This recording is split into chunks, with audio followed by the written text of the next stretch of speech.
ಸರಸ್ವತೀಂ ನ್ಯಾಸಂ ತಥೋ ಜಯಮುದೇರಯೇತ್.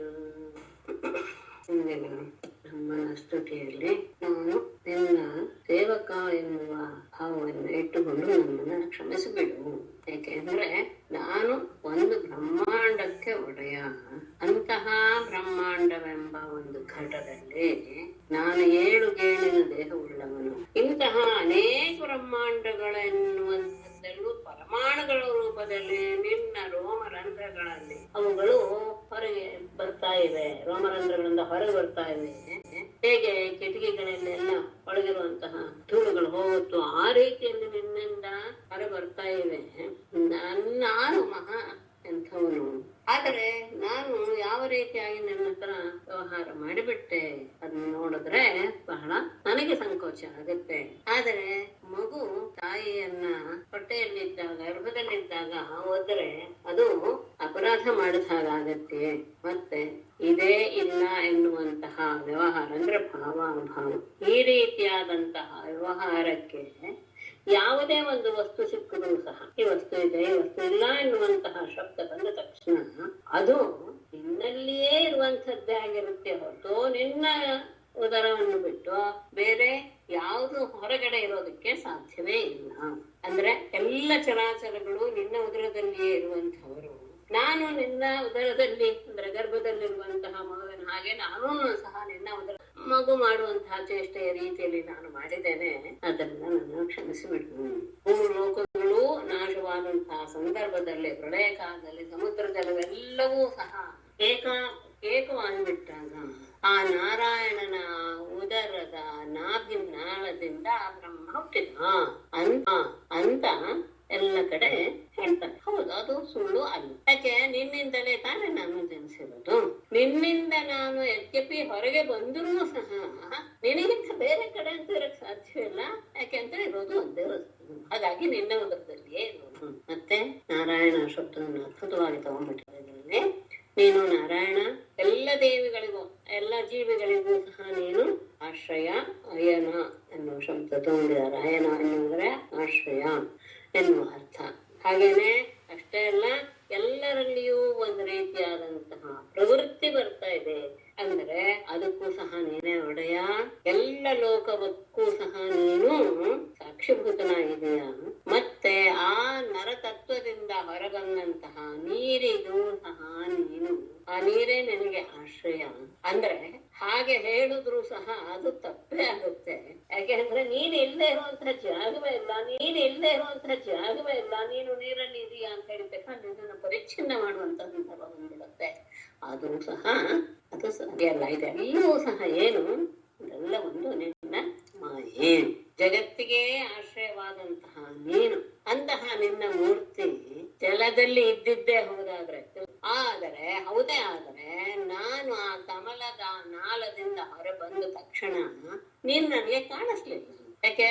ಆ ನಾಳದಲ್ಲಿ ಹೋಗಿ ನಾನು 100 ವರ್ಷಗಳವರೆಗೆ ಹುಡುಕಿದ್ರು ಸಹ ಅದು ಬೇರೆ. ಅಷ್ಟು ಹುಡುಕಿದ್ರು ಸಹ ನೀನು ಕಾಣ್ಲಿಲ್ಲ. ಅಷ್ಟೇ ಅಲ್ಲ, ನನ್ನ ಹೃದಯದಲ್ಲಿಯೂ ಸಹ ಗೋಚರ. ಆದರೆ ನಾನು ಒಂದು ತಪಸ್ಸು ಮಾಡಿದ ತಕ್ಷಣ ನೀನು ನನ್ನ ಹೃದಯದಲ್ಲಿ ಗೋಚರಿಸಿಬಿಟ್ಟೆ ಅಂತ ಹೇಳಿದ್ರೆ ಜಲಶಾಹಿ ಅಲ್ಲ ಅನ್ನೋದು ನಿಜ ತಾನೆ. ಅಂದ್ರೆ ಆ ಜಲಶಾಹಿ ಅನ್ನುವಂತಹ ನಿನ್ನ ಹೇಳುವ ವ್ಯವಹಾರವೂ ಸಹ ಅದು ನಿನ್ನ ಮಾಯೆಯಿಂದಲೇ. ಮತ್ತೆ ಈ ಪ್ರಪಂಚವೆಲ್ಲವೂ ನಿಜ ಅಂತ ನಾವೇನಾದ್ರೂ ಭಾವಿಸಿದರೆ ನೀನು ಈ ಅವತಾರದಲ್ಲಿ ಕೃಷ್ಣಾವತಾರದಲ್ಲಿಯೇ ಹೊರಗಡೆ ಪ್ರಪಂಚ ಎಲ್ಲರೂ ಕಾಣಿಸ್ತಾನೆ ಇದೆ. ಅಂತಹ ಪ್ರಪಂಚವನ್ನ ನೀನು ನಿನ್ನ ಉದರದಲ್ಲಿ ಇರುವ ಹಾಗೆ ನಿನ್ನ ತಾಯಿಗೆ ತೋರಿಸಿದೆಯಲ್ಲ, ಅಲ್ಲೂ ಸಹ ನೀನು ನಿನ್ನ ಮಾಯೆಯನ್ನ ಪ್ರಕಟ ಮಾಡಿಬಿಟ್ಟಿದೀಯ. ನಿನ್ನ ಸಹಿತವಾಗಿ ಸಕಲ ವಿಶ್ವವೂ ಸಹ ನಿನ್ನ ಉದರದಲ್ಲಿ ಹೇಗೆ ತೋರುತ್ತೋ ಹಾಗೆ ಹೊರಗಡೆಯೂ ತೋರ್ತಾ ಇದೆ ಅಂತ. ಆದರೆ ಇದು ನಿನ್ನ ಮಾಯೇನೆ. ಯಾಕಂದ್ರೆ ಪ್ರತಿಬಿಂಬ ಅಂತ ಹೇಳ್ಬಿಡೋಣ ಅಂತ ಹೇಳಿದ್ರೆ ಅದು ಆಗೋದಿಲ್ಲ. ಪ್ರತಿಬಿಂಬದಲ್ಲಿ ಪ್ರತಿಬಿಂಬ ರೂಪವಾದಂತಹ ಯಾವುದೋ ಒಂದು ವಸ್ತು ಇದೆಯೋ ಕಣ್ಣಿಗೆ, ಅದೂ ಸಹ ಪ್ರತಿಬಿಂಬದಲ್ಲಿ ಕಾಣೋದಿಲ್ಲ ತಾನೆ. ಆದ್ರೆ ಇಲ್ಲಿ ಏನಾಗಿದೆ, ನೀನು ಕಾಣ್ತಾ ಇದೀಯ. ಒಂದು ಪ್ರತಿಬಿಂಬ ಅಂದ್ಮೇಲೆ ಅದು ವಿಲೋಮವಾಗಿ ಕಾಣಿಸ್ಬೇಕಾಗಿತ್ತು, ಅಲ್ಲ, ಹೇಗೆ ಇದೆಯೋ ಅದೇ ರೀತಿಯಲ್ಲಿ ಕಾಣಿಸ್ತಾ ಇದೆ. ಇದನ್ನೆಲ್ಲ ನೋಡಿದ್ರೆ ಇದು ನಿನ್ನ ಮಾಯೆ ಅನ್ನೋದು ಬಿಟ್ರೆ ಇನ್ಯಾವುದು ಅಲ್ಲ. ಮತ್ತೆ ನನಗೆ ಈಗಾಗಲೇ ನೀನ್ ನನಗೆ ತೋರಿಸ್ಬಿಟ್ಟೆ, ನಾನೊಬ್ಬನು ಬಿಟ್ಟು ಅಂದ್ರೆ ನನ್ನ ಕೃಷ್ಣನನ್ನು ಬಿಟ್ಟು ಇನ್ಯಾವುದೂ ಸಹ ನಿಜವಲ್ಲ, ಉಳಿದದ್ದೆಲ್ಲವೂ ಮಾಯಾ ಕಲ್ಪಿತ ಅನ್ನೋದನ್ನ ನೀನು ನನಗೆ ತೋರಿಸಿಬಿಟ್ಟಿದೀಯಾ. ಯಾಕೆ ಅಂದ್ರೆ ನೀನು ಒಬ್ಬನೇ ಎಲ್ಲಾ ಗೋಪಬಾಲಕರಾಗಿಯೋ ಹಸುವಿನ ಕರುಗಳಾಗಿಯೋ ಕಾಣಿಸಿಕೊಂಡು ಅಷ್ಟೇ ಪ್ರತಿಯೊಂದು ಕೃಷ್ಣನ ರೂಪವೂ ಸಹ ನನ್ನಿಂದಲೂ ಮಗಾದಿಗ ತತ್ವಗಳಿಂದಲೂ ಸಹ ಸೇವೆಯನ್ನು ಸ್ವೀಕರಿಸುವಂತಹ ಚತುರ್ಭುಜರಾಗಿಯೇ ನೀನು ಗೋಚರಿಸಿದೀಯಾ. ಸಕಲ ಬ್ರಹ್ಮಾಂಡಗಳೂ ನೀನೆ. ಹಾಗಾಗಿ ಅತೀತವಾದ ಅದ್ವಿತೀಯವಾದ ನಮ್ಮ ಒಂದೇ ಸತ್ಯ ಎನ್ನುವುದರ ಅರಿವು ಇದೆ. ಶುದ್ಧ ಚೈತನ್ಯ ಸ್ವರೂಪವನ್ನ ಅರಿಯದೇ ಇದ್ದವರಿಗೆ ಪ್ರಕೃತಿಯಲ್ಲಿರುವಂತಹ ನೀನು ಅಂದ್ರೆ ಪ್ರಕೃತಿಯನ್ನ, ಯದ್ಯಪಿ ಪ್ರಕೃತಿ ಆತನ ಹುಟ್ಟಿನಿಂದಲೇ ಆಗಿದ್ದು, ಅದರಲ್ಲಿಯೇ ಇದ್ದುಕೊಂಡು ನೀನೇನು ನಿನ್ನ ಮಾಯೆಯನ್ನು ಬೆರ್ತೀಯಾ. ಮತ್ತೆ ಆ ಸಂದರ್ಭ ಕಾರ್ಯದಲ್ಲಿ ನನ್ನ ರೂಪವಾಗಿಯೋ, ಸ್ಥಿತಿಕಾಲದಲ್ಲಿ ನೀನೇ ಆಗಿಯೋ ವಿಷ್ಣುವಾಗಿಯೋ, ಲಯಕಾಲದಲ್ಲಿ ರುದ್ರನಾಗಿಯೂ ಸಹ ಗೋಚರಿಸ್ತೀನಿ. ಮತ್ತೆ ಅಷ್ಟೇ ಅಲ್ಲ, ಎಲ್ಲ ರೀತಿಯಾಗಿಯೂ ನೀನು ನಿನ್ನನ್ನು ತೋರ್ಪಡಿಸ್ಕೊಂಡಿದ್ಯಾ. ಜನ್ಮರಹಿತನಾದವನು ನೀನು. ಆದರೆ ದೇವತೆಗಳಲ್ಲಿ ವಾಮನ ರೂಪದಲ್ಲಿ ಅವತರಿಸಿದೆ, ಋಷಿಗಳಲ್ಲಿ ಪರಶುರಾಮನಾಗಿ ತೋರಿಸ್ಕೊಂಡೆ, ಮನುಷ್ಯನಾಗಿ ರಾಮನಾಗಿ ಅವತಾರ ತಾಳಿದೆ, ತಿರಿಯ ಜಂತುಗಳನ್ನು ಸಹ ವರಾಹ ರೂಪವನ್ನು ತಾಳಿದೆ, ಜಲಚರಗಳಲ್ಲಿ ಮೀನಾಗಿ ಜನ್ಮವನ್ನ ತಾಳುತ್ತೀಯ. ಹಾಗಾಗಿ ಎಲ್ಲವನ್ನೂ ಸಹ ನೀನು ಮಾಡಿದ್ಯಾಕೆ? ದುಷ್ಟ ಜನರ ನಿಗ್ರಹ, ಶಿಷ್ಟರ ಅನುಗ್ರಹಕ್ಕೋಸ್ಕರ. ಹಾಗಾಗಿ ಲೀಲೆಗಳನ್ನ ಅರಿಯಬಲ್ಲವನು ಮೂರು ಲೋಕದಲ್ಲಿಯೂ ಸಹ ಯಾರಿದ್ದಾರೆ. ಅಷ್ಟೇ ಅಲ್ಲ, ಎಲ್ಲಿ ಹೇಗೆ ಯಾವಾಗ ಎನ್ನುವುದನ್ನು ಸಹ ಯಾರೂ ಗೊತ್ತಾಗೋದಿಲ್ಲ. ನೀನೆಲ್ಲ ಕಡೆಗೂ ಯೋಗ ಮಾಯೆಯನ್ನ ಹರಡಿ ನೀನು ವಿಹಾರ ಮಾಡ್ತಾ ಇರ್ತೀಯ. ಈ ಸಮಸ್ತ ಜಗತ್ತು ಸಹ ಅಸತ್ಯವೇ.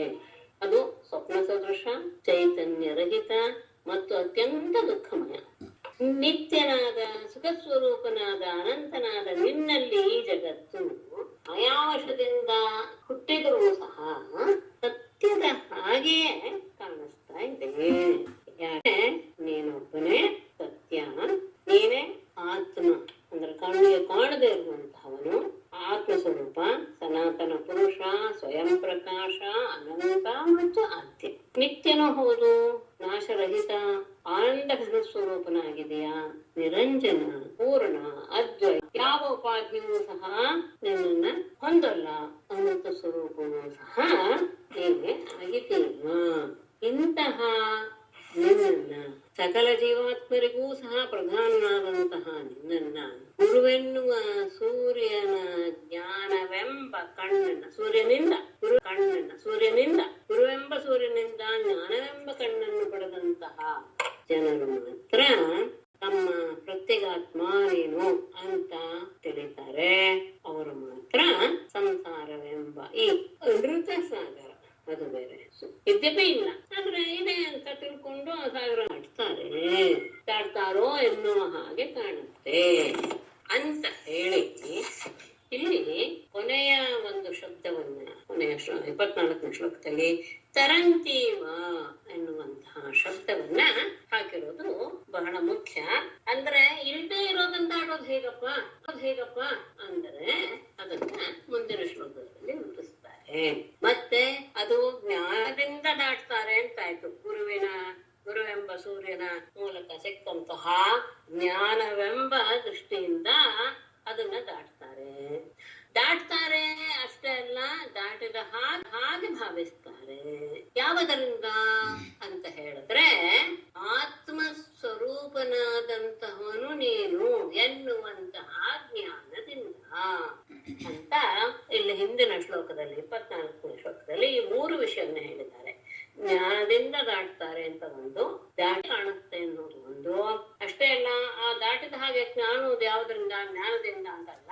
ಆ ಜ್ಞಾನ ಎಂತದ್ದು ಅಂದ್ರೆ ಮನೆ ನಮ್ಮ ಪ್ರತ್ಯೇಗಾತ್ಮ ಎನ್ನುವ ಜ್ಞಾನದಿಂದ ಅಂತ ಹೇಳಿರುವ ವಿಷಯಗಳನ್ನ ಮುಂದಿನ 4-5 ಶ್ಲೋಕಗಳಲ್ಲಿ ಏವಂ ವಿಧಂ ತ್ವಾಂ ಸಕಲಾತ್ಮನಾಮಪಿ ಸ್ವಾತ್ಮಾನಮಾತ್ಮಾತ್ಮತಯಾ ವಿಚಕ್ಷತೆ ಗುರ್ವರ್ತಲಬ್ಧೋಪನಿಷತ್ಸು ಚಕ್ಷುಷಾ ಏತೇ ತರಂತೀವ ಭವಾನೃತಾಂ ಬುದ್ಧಿಂ ಏವಂ ವಿಧಂ ತ್ವಾಂ ಸ್ವಾತ್ಮಾನಂ ಏವಂ ವಿಧಂ ತ್ವಾಂ ಆತ್ಮಾತ್ಮತಯಾ ಆತ್ಮನಂದ್ರ ಆತ್ಮಾತ್ಮತೆಯ ಸಕಲಾತ್ಮನಾಂ ಅಪಿ ಸ್ವಾತ್ಮಾನಂ ಉರ್ವರ್ಕಲಬ್ಧೋಪನಿಷತ್ಸು ನಿಷತ್ಸು ಚಕ್ಷುಷ ಭವಾನೃತಾಂ ಬುಧಿಂ ವಿಚಕ್ಷತೆ ಯೇ ವಿಚಕ್ಷತೆ ತೇ ತರಂತಿ ಇವ ಏವಂ ವಿಧಂ ತ್ವಾಂ ಈ ರೀತಿಯಾಗಿ ಇರುವಂತಹ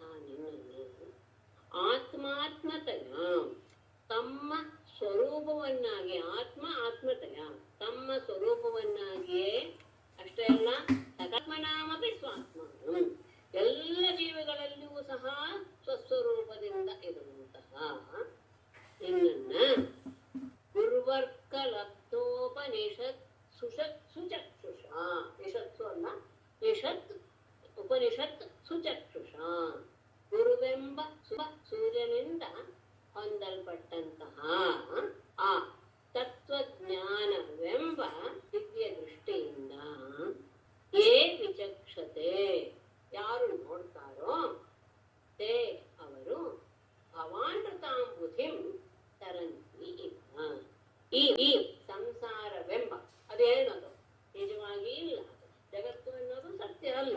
ಅಂತಹ ಅಸತ್ಯವಾದಂತಹ ಜಗತ್ತೆಂಬ ಸಂಸಾರವೆಂಬ ಸಾಗರವನ್ನ ತರಂತೀವ ದಾಟಿದರೋ ಎನ್ನುವ ಹಾಗೆ ಆಗ್ತಾರೆ. ಇಲ್ಲದೆ ಇರೋದು ಅಂದ್ರೆ ಏನು, ಆ ರೀತಿಯ ಭಾವವನ್ನು ಹೊಂದುತ್ತಾರೆ. ಅದಿಲ್ಲ ಅಂತ ಆದ್ಮೇಲೆ ಅವರು ದಾಟಿದ್ರು ಅಂತಾನೆ. ಎಲ್ಲ ಜೀವಾತ್ಮರಲ್ಲಿಯೂ ಸಹ ನೀನು ನೆಲೆಸಿದೀಯ, ಹಾಗಾಗಿ ನೀನೇ ಮುಖ್ಯನಾದ ಆತ್ಮ. ಅಂತಹ ನಿನ್ನನ್ನ ಗುರುವೆಂಬ ಸೂರ್ಯನಿಂದ ಜ್ಞಾನವೆಂಬ ಕಣ್ಣನ್ನು ಪಡೆದಂತಹ ಯಾರು ತಮ್ಮಲ್ಲಿಯೇ ಇದ್ದಾನೆ ಪರಮಾತ್ಮ ಅಂದ್ರೆ ಪ್ರತ್ಯೇಗಾತ್ಮ ಅಂತ ತಿಳಿತಾರೋ ಅವರು ಸಂಸಾರವೆಂಬ ಅನೃತ ಸಾಗರವನ್ನ ದಾಟ್ತಾರೆ ಅಂತ ಅವರಿಗೆ ಅನ್ಸುತ್ತೆ. ಅಂದರೆ ಜ್ಞಾನದಿಂದ ದಾಟ್ತಾರೆ, ದಾಟಿದ ಹಾಗೆ ಕಾಣುತ್ತೆ. ಇಲ್ಲಿ ಗಮನಿಸಬೇಕಾದದ್ದು 3 ವಿಷಯವನ್ನ ಈ ಶ್ಲೋಕದಲ್ಲಿ ಹೇಳಿದ್ದಾರೆ.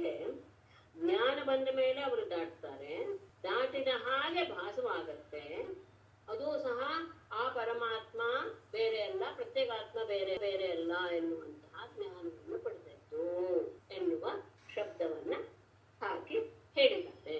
ಆ 3 ಸಹ ಏನು ಅನ್ನೋದನ್ನ ಮುಂದಿನ 3 ಶ್ಲೋಕಗಳಲ್ಲಿ ತಿಳಿಸ್ಕೊಡ್ತಾರೆ. ಜ್ಞಾನವನ್ನ ಹೊಂದಿದ ಮೇಲೆ ದಾಟೋದು, ನಿಜವಾಗಿ ದಾಟೋದಲ್ಲ, ಇಲ್ಲದೆ ಇರೋದನ್ನ ದಾಟೋದು ಹೇಗೆ, ದಾಟಿದ ಹಾಗೆ ನಮ್ಗೆ ಕಾಣುತ್ತೆ. ಸಹ ಹೇಗೆ, ಯಾವಾಗ ಜ್ಞಾನ ಬರೋದೆಂಥದ್ದು ಪ್ರತ್ಯೇಕಾತ್ಮ ಬೇರೆ ನಾನು ಬೇರೆ ಅಲ್ಲ ಎನ್ನುವಂತಹ ಜ್ಞಾನದಿಂದ. ಈ 3 ಆತ್ಮಾನಮೇವಾತ್ಮತಯಾ ವಿಜಾನತಾಂ ತೇನೈವ ಜಾತಂ ನಿಖಿಲಂ ಪ್ರಪಂಚಿತಂ ಜ್ಞಾನೇನ ಭೂಯೋಪಿ ಚ ತತ್ ಪ್ರಲೀಯತೆ ರಜ್ವಾಂ ಅಹೇರ್ಭೋಗಭವಾಭವೌ ಯಥಾ. ಆತ್ಮತಯಾ ಆತ್ಮಾನಂ ಏವ ಅವಿಜಾನತಾಂ ತೇನ ಏವ ನಿಖಿಲಂ ಪ್ರಪಂಚಿತಂ ಜಾತಂ ಜ್ಞಾನೇನ ತತ್ ಜ್ಞಾನೇನ ಭೂಯಃ ಪ್ರಲೀಯತೆ ಅಪಿ ಚ ಯಥಾ ರಜ್ವಾಂ ಅಹೇಃ ಭೋಗಭವಾಭವೌ. ಆತ್ಮತಯ ತನ್ನ ಆತ್ಮಸ್ವರೂಪನೇ ಎನ್ನುವ ಜ್ಞಾನದಿಂದ ಆತ್ಮಾನಮೇವ ತನ್ನಲ್ಲೇ ಇರುವಂತಹ ಪರಮಾತ್ಮನನ್ನು ಅವಿಜಾನತಾಂ ತಿಳಿಯದೆ ಇರುವವರಿಗೆ, ತಮ್ಮಲ್ಲಿಯೇ ಇದ್ದಾನೆ ಪರಮಾತ್ಮ ಆತ್ಮಸ್ವರೂಪನಾಗಿರುವರು, ಅವನೇ ಎಂತ ತಮ್ಮನ್ನ ತಾವು ತಿಳಿದುಕೊಳ್ಳದೆ ಇರುವಾಗ, ಅಂದ್ರೆ ಪರಮಾತ್ಮನನ್ನ ಆತ್ಮರೂಪದಿಂದ ತಿಳಿಯದೆ ಇರುವವರಿಗೆ, ತಿಳಿದಿರೋದಕ್ಕೆ ಕಾರಣ ಏನು, ಅಜ್ಞಾನ. ಹಾಗಾಗಿ ತೇನೈವ ಆ ಅಜ್ಞಾನದಿಂದಲೇ ನಿಖಿಲಂ ಪ್ರಪಂಚಿತಂ ಜಾತಂ ಈ ಎಲ್ಲ ಜಗತ್ತಿನ ಹುಟ್ಟು ಅಂತ ಭಾವಿಸ್ತಾರೆ. ಯಾರು ಆತ್ಮನನ್ನ ತಮ್ಮ ಆತ್ಮನೇ ಅವನು ಅಂತ ಯಾರು ತಿಳಿದಿಲ್ವೋ ಅವರಿಗೆ ಆ ತಿಳಿದೇ ಇರೋಕ್ಕೆ ಕಾರಣವಾದ ಅಜ್ಞಾನದಿಂದಲೇ ಈ ನಿಖಿಲ ಪ್ರಪಂಚವೂ ಸಹ ಉತ್ಪನ್ನವಾಗಿದೆ ಅಂತ ಕಾಣಿಸುತ್ತೆ. ತತ್ ಆ ಪ್ರಪಂಚವು ಜ್ಞಾನದಿಂದ ಭೂಯಃ ಅಪಿ ಮತ್ತೆ ಪ್ರಲೀಯತೆ ಹೋಗಿಬಿಡುತ್ತೆ. ಯಾವಾಗ ಜ್ಞಾನ ಬಂತೋ ಇದು ಕಣ್ಣಿಗೆ ಕಾಣಿಸ್ತಾ ಇರುವಂತಹ ಈ ಪ್ರಪಂಚವೆಲ್ಲವೂ ಹುಟ್ಟಿದ ಹಾಗೆ ಕಂಡಂತಹ ಪ್ರಪಂಚವೆಲ್ಲವೂ ಸಹ ಅದು ಹೊರಟು ಹೋಗುತ್ತೆ, ಲಯವಾಗಿ ಬಿಡುತ್ತೆ. ಹೇಗೆ ಅನ್ನೋದಂತ ಯಥಾ ಹೇಗೆ ರಜ್ವಾಂ ಹಗ್ಗದಲ್ಲಿ ಅಹೇಹೆ ಹಾವಿನ ಭೋಗ ಭವ ಅಭವ, ಭೋಗ ಅಂದ್ರೆ ಶರೀರ, ಆ ಹಗ್ಗದಲ್ಲಿ ಹಾವಿನ ಶರೀರ ಇದೆ ಎನ್ನುವುದು ತೋರುತ್ತೆ. ಯಾವಾಗ ಅಜ್ಞಾನವಿದ್ದಾಗ. ಅದೇ ಜ್ಞಾನವಿದ್ದ ತಕ್ಷಣ, ಬಂದ ತಕ್ಷಣ ಅಭವ ಇಲ್ಲ ಅನ್ನೋದು ಸಹ ಹೇಗೆ ತೋರುತ್ತೋ ಹಾಗೇನೆ ಯಾವ ಅಜ್ಞಾನವನ್ನ ಅಜ್ಞಾನ ಎಂಬ ಕಾರಣದಿಂದಲೇ ಆತ್ಮನನ್ನ ಆತ್ಮ ಅಂತ ಯಾರು ಸರಿಯಾಗಿ ಅರಿತಿಲ್ವೋ ಅವರಿಗೆ ಆ ಅಜ್ಞಾನದಿಂದಲೇ ಇಡೀ ಪ್ರಪಂಚ ಉತ್ಪನ್ನವಾದ ಹಾಗೆ ಕಾಣ್ತಾ ಬರುತ್ತೆ. ಜ್ಞಾನ ಬಂದ ತಕ್ಷಣ ಆ ಪ್ರಪಂಚ ಲಯವಾಗಿ ಬಿಡುತ್ತೆ. ಹೇಗೆ ಹಗ್ಗದಲ್ಲಿ ಹಾವಿನ ದೇಹ ಗೋಚರವಾಗೋದು ಅಜ್ಞಾನದಿಂದ, ಭೋಗ ಭವ ಶರೀರದ ಇರುವಿಕೆಯನ್ನು ತೋರಿಸಿದ ಯಾವುದರಿಂದ? ಅಜ್ಞಾನದಿಂದ. ಜ್ಞಾನ ಬಂದ ತಕ್ಷಣ ಭೋಗ ಆ ಶರೀರ ಇಲ್ಲ ಅನ್ನೋದು ಗೊತ್ತಾಗುತ್ತೆ.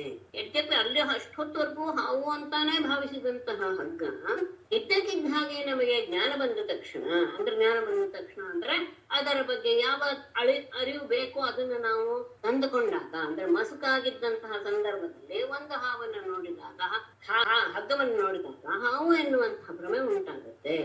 ಆಗ ನಾವೇನ್ ಮಾಡ್ತೇವೆ, ದೀಪ ಇತ್ಯಾದಿಗಳನ್ನು ತಂದು ಅದನ್ನ ಪ್ರತ್ಯಕ್ಷ ಮಾಡಿಕೊಂಡಾಗ ಅಯ್ಯೋ ಇದು ಹಾವಲ್ಲ ಹಗ್ಗ ಎನ್ನುವ ಜ್ಞಾನ ಬರುತ್ತೆ. ಅಂದ್ರೆ ಏನೋ ಮೊದಲು ಇರ್ತಿತ್ತು ಏನು ಅಜ್ಞಾನ.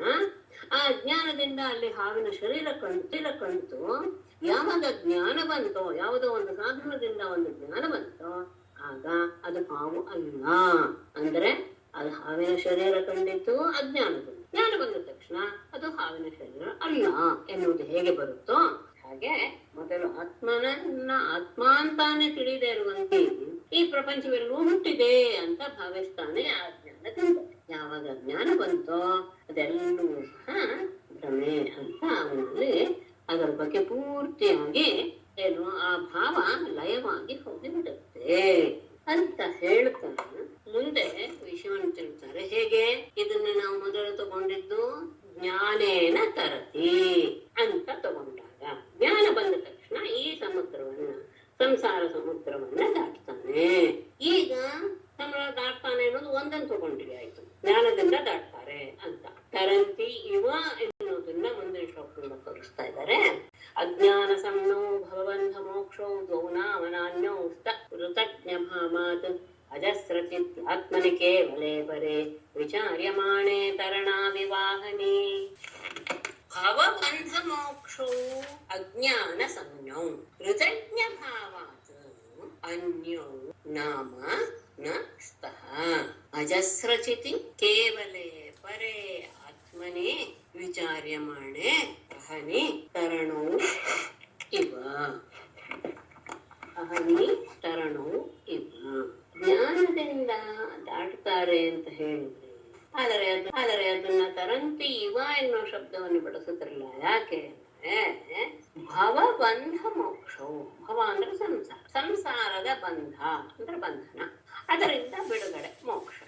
ಇವೆರಡೂ ಇದೆಯಲ್ಲ, ಸಂಸಾರದಲ್ಲಿ ಸಿಕ್ಕಾಕೊಂಡ್ಬಿಟ್ಟಿದೀವಿ ಅನ್ನುವ ಜ್ಞಾನವಾಗಲಿ, ಸಂಸಾರದಿಂದ ಬಿಡುಗಡೆ ಹೊಂದಿದೀವಿ ಎನ್ನುವಂತಹ ಜ್ಞಾನವಾಗಲಿ, ಎರಡೂ ಸಹ ಅಜ್ಞಾನ ಸಂಭವ. ನಿಜವಾಗಿಯೂ ಸಹ ಅಜ್ಞಾನದಿಂದ ಆ ರೀತಿಯಾದಂತಹ ಪ್ರತೀತಿ ನಮಗೆ ಆಗ್ತಾ ಇದೆ. ಸಂಜ್ಞಾನ ಸಮ್ಯಕ್ ಜಾನತಿ ಇತ್ಯರ್ಥ. ಅಜ್ಞಾನದಿಂದ ಆ ರೀತಿಯಾದಂತಹ ಹೆಸರುಗಳು ಬಂದಿವೆ, ಭವಬಂಧ ಭವಮೋಕ್ಷ ಅಂತ. ಋತಜ್ಞ ಭಾವಾತ್, ಋತ ಮತ್ತು ಋತ ಅಂತ ಹೇಳಿದ್ರೆ ಇರುವುದು, ಸತ್ಯ ಅಂತ ಅರ್ಥ. ತ್ರಿಕಾಲಾಬಾಧಿತ ಸತ್ಯ ಇದೆಲ್ಲ ಅದು ಋತ. ಆಮೇಲೆ ಜ್ಞ ಎನ್ನುವುದಿದೆಯಲ್ಲ ಅದು ಚಿತ್ ಸ್ವರೂಪ. ಇದೆರಡೂ ಸಹ ಋತಜ್ಞ ಭಾವಾತ್, ಭಾವ ಅಂದ್ರೆ ಇರುವಿಕೆ, ಅಂದ್ರೆ ಸತ್ಯವಾದದ್ದು ಮತ್ತೆ ಚಿತ್ ಸ್ವರೂಪವಾದಂತಹದನ್ನ ತೋರಿಸಿಕೊಡ್ತಾ ಇದೆ. ಅಂದ್ರೆ ಪರಮಾರ್ಥಭೂತವಾದಂತಹ ಜ್ಞಾನ ಬಂದ ತಕ್ಷಣ ಅದರ ಜ್ಞಾನದಿಂದ ಅನ್ಯೋದ್ವೋ ಇದೆರಡು ಇದೆಯಲ್ಲ, ಅದು ನಾವು ಭವಬಂಧ ಭವಮೋಕ್ಷ ಅಂತ ಹೇಳ್ತೀವಲ್ಲ, ಇದೆರಡೂ ಸಹ ನ ಸಹ ಇರೋದಕ್ಕೆ ಸಾಧ್ಯವೇ ಇಲ್ಲ. ಅದು ಇರುವವರೆಗೂ ಆ ವಾಸ್ತವವಾದಂತಹದ್ದು ಇರುವಂತಹದ್ದು ಏನು ಅಂದ್ರೆ ಋತ ಮತ್ತು ಜ್ಞ ಎನ್ನುವುದರ ಜ್ಞಾನ ಬಂದ ತಕ್ಷಣ ಸತ್ಯ ಮತ್ತು ಜ್ಞಾನ ಸ್ವರೂಪನಾದಂತಹ ಪರಮಾತ್ಮನ ಜ್ಞಾನದಿಂದ ಇವೆರಡು ಇಲ್ಲ ಎನ್ನುವುದರ ಅರಿವು ಆಗತ್ತೆ. ಅದರಲ್ಲಿ ಅಜಸ್ರಚಿತಿ ಕೇವಲೇ ಪರೇ ಆತ್ಮನೇ ಅಖಂಡ ಅನುಭವ ಸ್ವರೂಪನಾದಂತಹ ಪರಮಾತ್ಮನ ಕೇವಲ ಅಂದ್ರೆ ಅದನ್ನು ಬಿಟ್ಟು ಬೇರೆ ಯಾವುದೂ ಇಲ್ಲ, ಕೇವಲವಾದ ಶುದ್ಧ ಆತ್ಮ ತತ್ವದಲ್ಲೇ ಅದು ಇಲ್ಲ. ಯಾಕೆ ಇಲ್ಲ ದೃಷ್ಟಾಂತ ಕೊಡ್ತಾರೆ, ವಿಚಾರ ಮಾಡಿ. ನಾವು ಸೂರ್ಯ ಹುಟ್ಟುತ್ತಾನೆ, ಸೂರ್ಯ ಮುಳುಗ್ತಾನೆ, ಸೂರ್ಯ ಹುಟ್ಟಿದಾಗ ಹಗಲು, ಸೂರ್ಯ ಮುಳುಗಿದಾಗ ರಾತ್ರಿ ಅಂತ ನಾವು ಮಾಡ್ತೀವಲ್ಲ. ವಿಚಾರ ಮಾಡಿ ಸರಿಯಾಗಿ ನಾವು ವಿಚಾರ ಮಾಡಿದಾಗ ಅಹನಿ ಅಂದ್ರೆ ರಾತ್ರಿ ಮತ್ತು ಹಗಲುಗಳಿವೆಯಲ್ಲ, ಅವುಗಳನ್ನ ನಾವು ತರಣವು ಇವ ಸೂರ್ಯನಲ್ಲಿ ಹೇಳಿದ ಹಾಗೆ. ಸೂರ್ಯನ ನೋಡಿ, ಸೂರ್ಯ ಮುಳುಗದ ಹಗಲ ರಾತ್ರಿ ಆಯ್ತು, ಸೂರ್ಯ ಬಂದ ಹಗಲಾಯ್ತು ಅಂತ ಹೇಳ್ತೀವಲ್ಲ, ಅದನ್ನ ಸ್ವಲ್ಪ ವಿಚಾರ ಮಾಡಿದಾಗ ಸೂರ್ಯನಲ್ಲಿ ಹಗಲು ರಾತ್ರಿ ಅನ್ನುವಂತಹ ಯಾವ ಭೇದವೂ ಇಲ್ಲ. ಸೂರ್ಯ ಆ ದಿಕ್ಕಿಗೆ ಹೋದ, ಈ ದಿಕ್ಕಿಗೆ ಬಂದ ಅಂದ್ರೆ ಅಷ್ಟೇ ಹೊರತು ಸೂರ್ಯನಿಂದ ಸೂರ್ಯ ಮುಳುಗಿ ರಾತ್ರಿ ಸೂರ್ಯೋದಯದಿಂದ ಹಗಲಾಯ್ತು ಎನ್ನುವಂತಹದ್ದು ಹೇಗೆ ಇಲ್ಲವೇ ಇಲ್ಲವೋ ಹಾಗೆಯೇ ಇದೆಲ್ಲವೂ ಸಹ ಅಜ್ಞಾನದಿಂದ ನಮಗೆ ನಾವು ಬಂಧನಕ್ಕೆ ಒಳಗಾಗಿಬಿಟ್ಟಿದ್ದೇವೆ, ಬಂಧನದಿಂದ ಬಿಡುಗಡೆ ಹೊಂದಿದ್ವಿ, ಈ ರೀತಿಯಾದಂತಹದ್ದೆಲ್ಲ ಬರುತ್ತೆ ಹೊತ್ತು ನಿಜವಾದಂತಹದ್ದು ಅಲ್ಲ. ಅದನ್ನೇ ಅವರು ಅದ್ಭುತವಾಗಿ ತಗೊಂಡ್ರು. ಸಂಸಾರ ಸಂಬಂಧವಾದಂತಹ ಬಂಧನವಾಗಲಿ ಅದರಿಂದ ಮೋಕ್ಷವಾಗಲಿ ಇವೆರಡೂ ಸಹ ಅಜ್ಞಾನದಿಂದ ಉಂಟಾಗಿರುವುದು. ಅವುಗಳು ಅಜ್ಞಾನದಿಂದ ಉಂಟಾದಂತಹ ನಮಗೆ ತಿಳಿಸ್ಕೊಡ್ತಾ ಇವೆ, ಬಂಧನ ಇದೆ ನಿನಗೆ, ಮೋಕ್ಷ ಆಯ್ತು ಅಂತ. ಋತ ಮತ್ತು ಸರ್ವಜ್ಞ ಎನ್ನುವ ಅಂದ್ರೆ ಸತ್ಯ ಮತ್ತು ಜ್ಞಾನ ಸ್ವರೂಪನಾದಂತಹ ಪರಮಾತ್ಮನ ಸ್ವರೂಪಕ್ಕೆ ಬೇರೆಯಾಗಿ ಬಂಧ ಮೋಕ್ಷಗಳು ಎನ್ನುವುದು ಇಲ್ಲವೇ ಇಲ್ಲ. ಹೇಗೆ ಸೂರ್ಯನಿಗೆ ಹಗಲು ರಾತ್ರಿಗಳು ಎನ್ನುವುದು ಇಲ್ಲವೋ ಹಾಗೆ ಅಖಂಡಾನುಭವರು ಸ್ವರೂಪನಾದ ಪರಿಶುದ್ಧನಾದಂತಹ ಆತ್ಮನಿಗೆ ಬಂಧ ಮೋಕ್ಷಗಳು ಇಲ್ಲ. ಇದನ್ನ ನಾವು ಕೆಲವು ಸತಿ ನಿದ್ದೆಯಲ್ಲಿ ಇದನ್ನ ನಾವು ಅನುಭವಿಸ್ತೇವೆ. ಕೆಲವು ಸತಿ ನಾವು ಸ್ವಪ್ನದಲ್ಲಿ ಕಾಣ್ತಾ ಇರುವಾಗ ಏನೋ ಯಾರೋ ನಮ್ಮನ್ನ ಕಟ್ಟಾಕಿದ ಹಾಗೆ, ಯಾರೋ ಹಿಡ್ಕೊಂಡ ಹಾಗೆ, ಅಲ್ಲಾಡಕ್ಕೆ ಆಗದೆ ಇರುವಂತ ಆಗೋಯ್ತು ಅಂತ ಭಾವಿಸಿದಾಗ ಆಗ ಒದ್ದಾಡ್ತೀವಿ. ಬಿಡಿಸ್ಕೊಳ್ಳಕ್ಕೆ ಎಚ್ಚರ ಆದ ತಕ್ಷಣ ಬಂಧನವೂ ಇಲ್ಲ, ಬಿಡುಗಡೆಯೂ ಇಲ್ಲ, ಸರಿಯಾಗಿ ಇದೀನಲ್ಲ ಎನ್ನುವ ಭಾವ ಬರುತ್ತೆ. ಅಲ್ಲಿ ಹೇಗೆ ಅಜ್ಞಾನ ಎನ್ನುವುದು ಸ್ವಪ್ನದಲ್ಲಿ ಎನ್ನುವುದು ಆಮೇಲೆ ಅರಿವಾಯ್ತು, ಹಾಗೆ ಆ ಅಜ್ಞಾನ ಎನ್ನುವುದು ಹೋದ ತಕ್ಷಣ, ಜ್ಞಾನ ಎನ್ನುವ ಎಚ್ಚರವಾದ ತಕ್ಷಣ ಇದು ಬಂಧನವೂ ಅಲ್ಲ, ಇದು ಮೋಕ್ಷವೂ ಅಲ್ಲ. ಎರಡು ಸ್ವರೂಪವೂ ಸಹ ಯಾವಾಗ್ಲೂ ಇರುವಂತದ್ದೇ. ಇದು ಮೋಕ್ಷ ಸ್ವರೂಪವೇ ಇದೆ ಅಂತ ಅಲ್ಲ, ಹಾಗೆ ಅಂತ ನಂಬಿಕೆಯಲ್ಲಿ ಮೋಕ್ಷ ಅಂತ ಹೇಳಿದ ತಕ್ಷಣ ಬಿಡುಗಡೆ ಅಂತ ಹೇಳಿದ ತಕ್ಷಣ ಮೊದಲು ಬಂಧನ ಆಗಿರಬೇಕು. ಹಾಗಾಗಿ ಬಂಧನವಾಗಲಿ ಮೋಕ್ಷವಾಗಲಿ ಎರಡೂ ಇಲ್ಲ, ಎರಡೂ ಆದ ಹಾಗೆ ಮೊದಲು ಇತ್ತು ಬಂಧನ, ಆಮೇಲೆ ನಾವು ದಾಟಿದೋ ಎನ್ನುವ ಹಾಗೆ ಅವವಾಗತ್ಯ ಹೊರತು ಅದೆಲ್ಲವೂ ಮಾಯಾ ಸ್ವರೂಪ. ಮತ್ತೆ ಇದನ್ನ ಆದ್ಮೇಲೆ ನಿನ್ನ ಆತ್ಮಸ್ವರೂಪದಿಂದನೇ ತಿಳಿದುಕೊಂಡಾಗ ಸಾಧ್ಯ ಅದು. ಆದರೆ ಅದೇ ಸ್ವಲ್ಪ ಕಷ್ಟವಾಗಿದೆ. ತ್ವಾಮಾತ್ಮಾನಂ ಪರಂ ಮತ್ವಾ ಪರಮಾತ್ಮಾನಮೇವ ಚ ಆತ್ಮ ಪುನರ್ಭಜನ್ಮುಖ್ಯ ಓಹೋ ಅಜ್ಞಜನತಾಜ್ಞತ ಆತ್ಮಾನಂ ತ್ವಾಂ ಪರಂ ಮತ್ವಾ ಪರಂ ಆತ್ಮಾನಂ ಏವ ಚ ಆತ್ಮ ಪುನಃ ಬಹಿಃ ಮೃಗ್ಯ ಸರಿಯಾಗಿದೆ. ಅಹೋ ಅಜ್ಞಜನತಾ ಅಜ್ಞತ ಆತ್ಮನು ತನ್ನಲ್ಲಿರುವಂತಹ ಆತ್ಮನನ್ನ ತ್ವಾಂ ಪರಂ ಮತ್ವಾಂ ನಿನ್ನನ್ನೇ ಅಲ್ಲ, ಅದಲ್ಲ ಬೇರೆ ಅಂತ ಭಾವಿಸಿ, ತ್ವಾಂ ಪರಂ ಮತ್ವಾಂ ಆತ್ಮನಾದಂತಹ ನಿನ್ನನ್ನ ಬೇರೆಯವನು ಅಂತ ಭಾವಿಸಿ, ಮತ್ತೆ ಪರಂ ಆತ್ಮಾನಮೇವಚ ಆ ದೇಹಾದಿಗಳನ್ನೇ ಆತ್ಮ ಅಂತಾನು ಭಾವಿಸಿ ಆತ್ಮ ಪುನಃ ಬಹಿರ್ಮುಖ್ಯ. ಹಾಗಾಗಿ ಆತ್ಮನನ್ನ ಹೊರಗೆ ಹುಡುಕಬೇಕು. ಮೃಗ್ಯ ಅಂದ್ರೆ ಹುಡುಕಲ್ಪಡುವವನು ಅಂತ ಭಾವಿಸ್ತಾರಲ್ಲ. ಎಲ್ಲೆಲ್ಲೋ ಹೋಗಿ ಪರಮಾತ್ಮ ಹುಡುಕ್ತೇನೆ, ಪರಮಾತ್ಮ ನೋಡ್ತೇನೆ ಅಂತ ಹೇಳ್ತಾರಲ್ಲ. ಓಹೋ, ನಿಜವಾಗಿ ಆಶ್ಚರ್ಯ. ಏನು ಅಜ್ಞಜನಕ ಅಜ್ಞಾನಿಗಳ ಅಜ್ಞಾನವನ್ನು ಹೊಂದಿರುವ ಜನರ ಮೂಢತೆ ಎನ್ನುವುದು ನಿಜವಾಗಿಯೂ ಸಹ ಆಶ್ಚರ್ಯವನ್ನು ಉಂಟು ಮಾಡ್ತಾ ಇದೆ. ಅದಕ್ಕೆ ಒಂದು ಶಬ್ದವನ್ನು ಹೇಳ್ತಾರೆ, ಎಂತಹ ಇದು ಅವರ ಬುದ್ಧಿ ಅಂದ್ರೆ ಮನೆಯಲ್ಲಿ ಕಳೆದು ಹೋಗಿರೋದನ್ನ ವನದಲ್ಲಿ ಹುಡುಕಬಾರದು. ಆ ರೀತಿಯಾಗಿ ಮಾಡ್ತಾ ಇದ್ದಾರೆ ಈ ಜನಸಮೂಹ.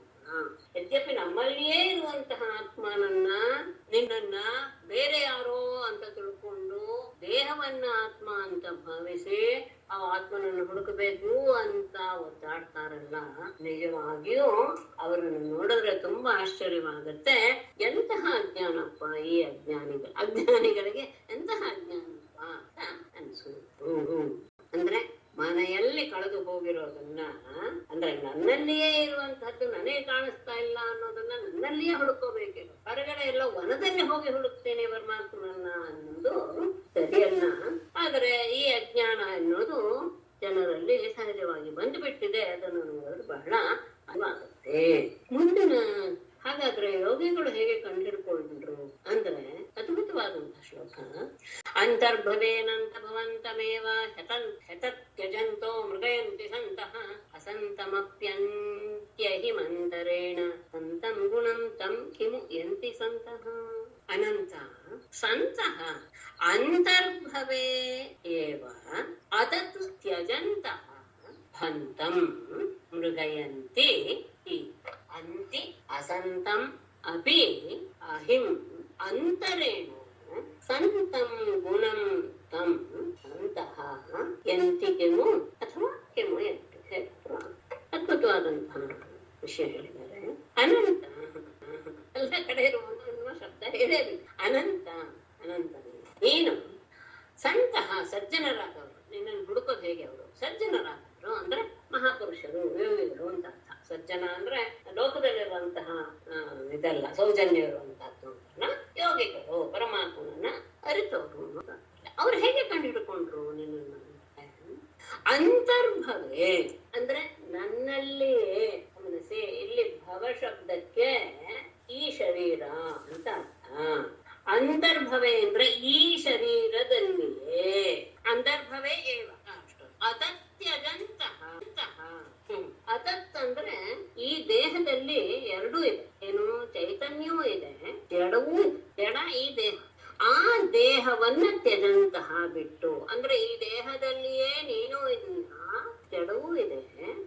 ಆ ದೇಹದಲ್ಲಿರುವಂತಹ ಜಡವಾದ ಭಾಗವನ್ನು ಭವಂತಂ ಹೃದಯಂತಿ ನಿನ್ನನ್ನ ಅವರು ಹುಡುಕ್ತಾರೆ. ತಮ್ಮನ್ನೇ ಹುಡುಕ್ತಾರೆ. ಅಂದ್ರೆ ಅವರ ದೇಹ ಯದ್ಯಪಿ ಜಡ, ಆದರೆ ಯಾವುದು ಜಡವೋ ಅದೆಲ್ಲವನ್ನು ನಿರಾಕರಣೆ ಮಾಡಿ, ಇದಲ್ಲ ಇದಲ್ಲ ಅಂತ ನಿರಾಕರಣೆ ಮಾಡಿ ಅದರಲ್ಲಿಯೇ ಇರುವಂತಹ ನಿನ್ನ ಸ್ವರೂಪವನ್ನ ಅವರು ಹುಡುಕಿ ತೆಗಿತಾರೆ.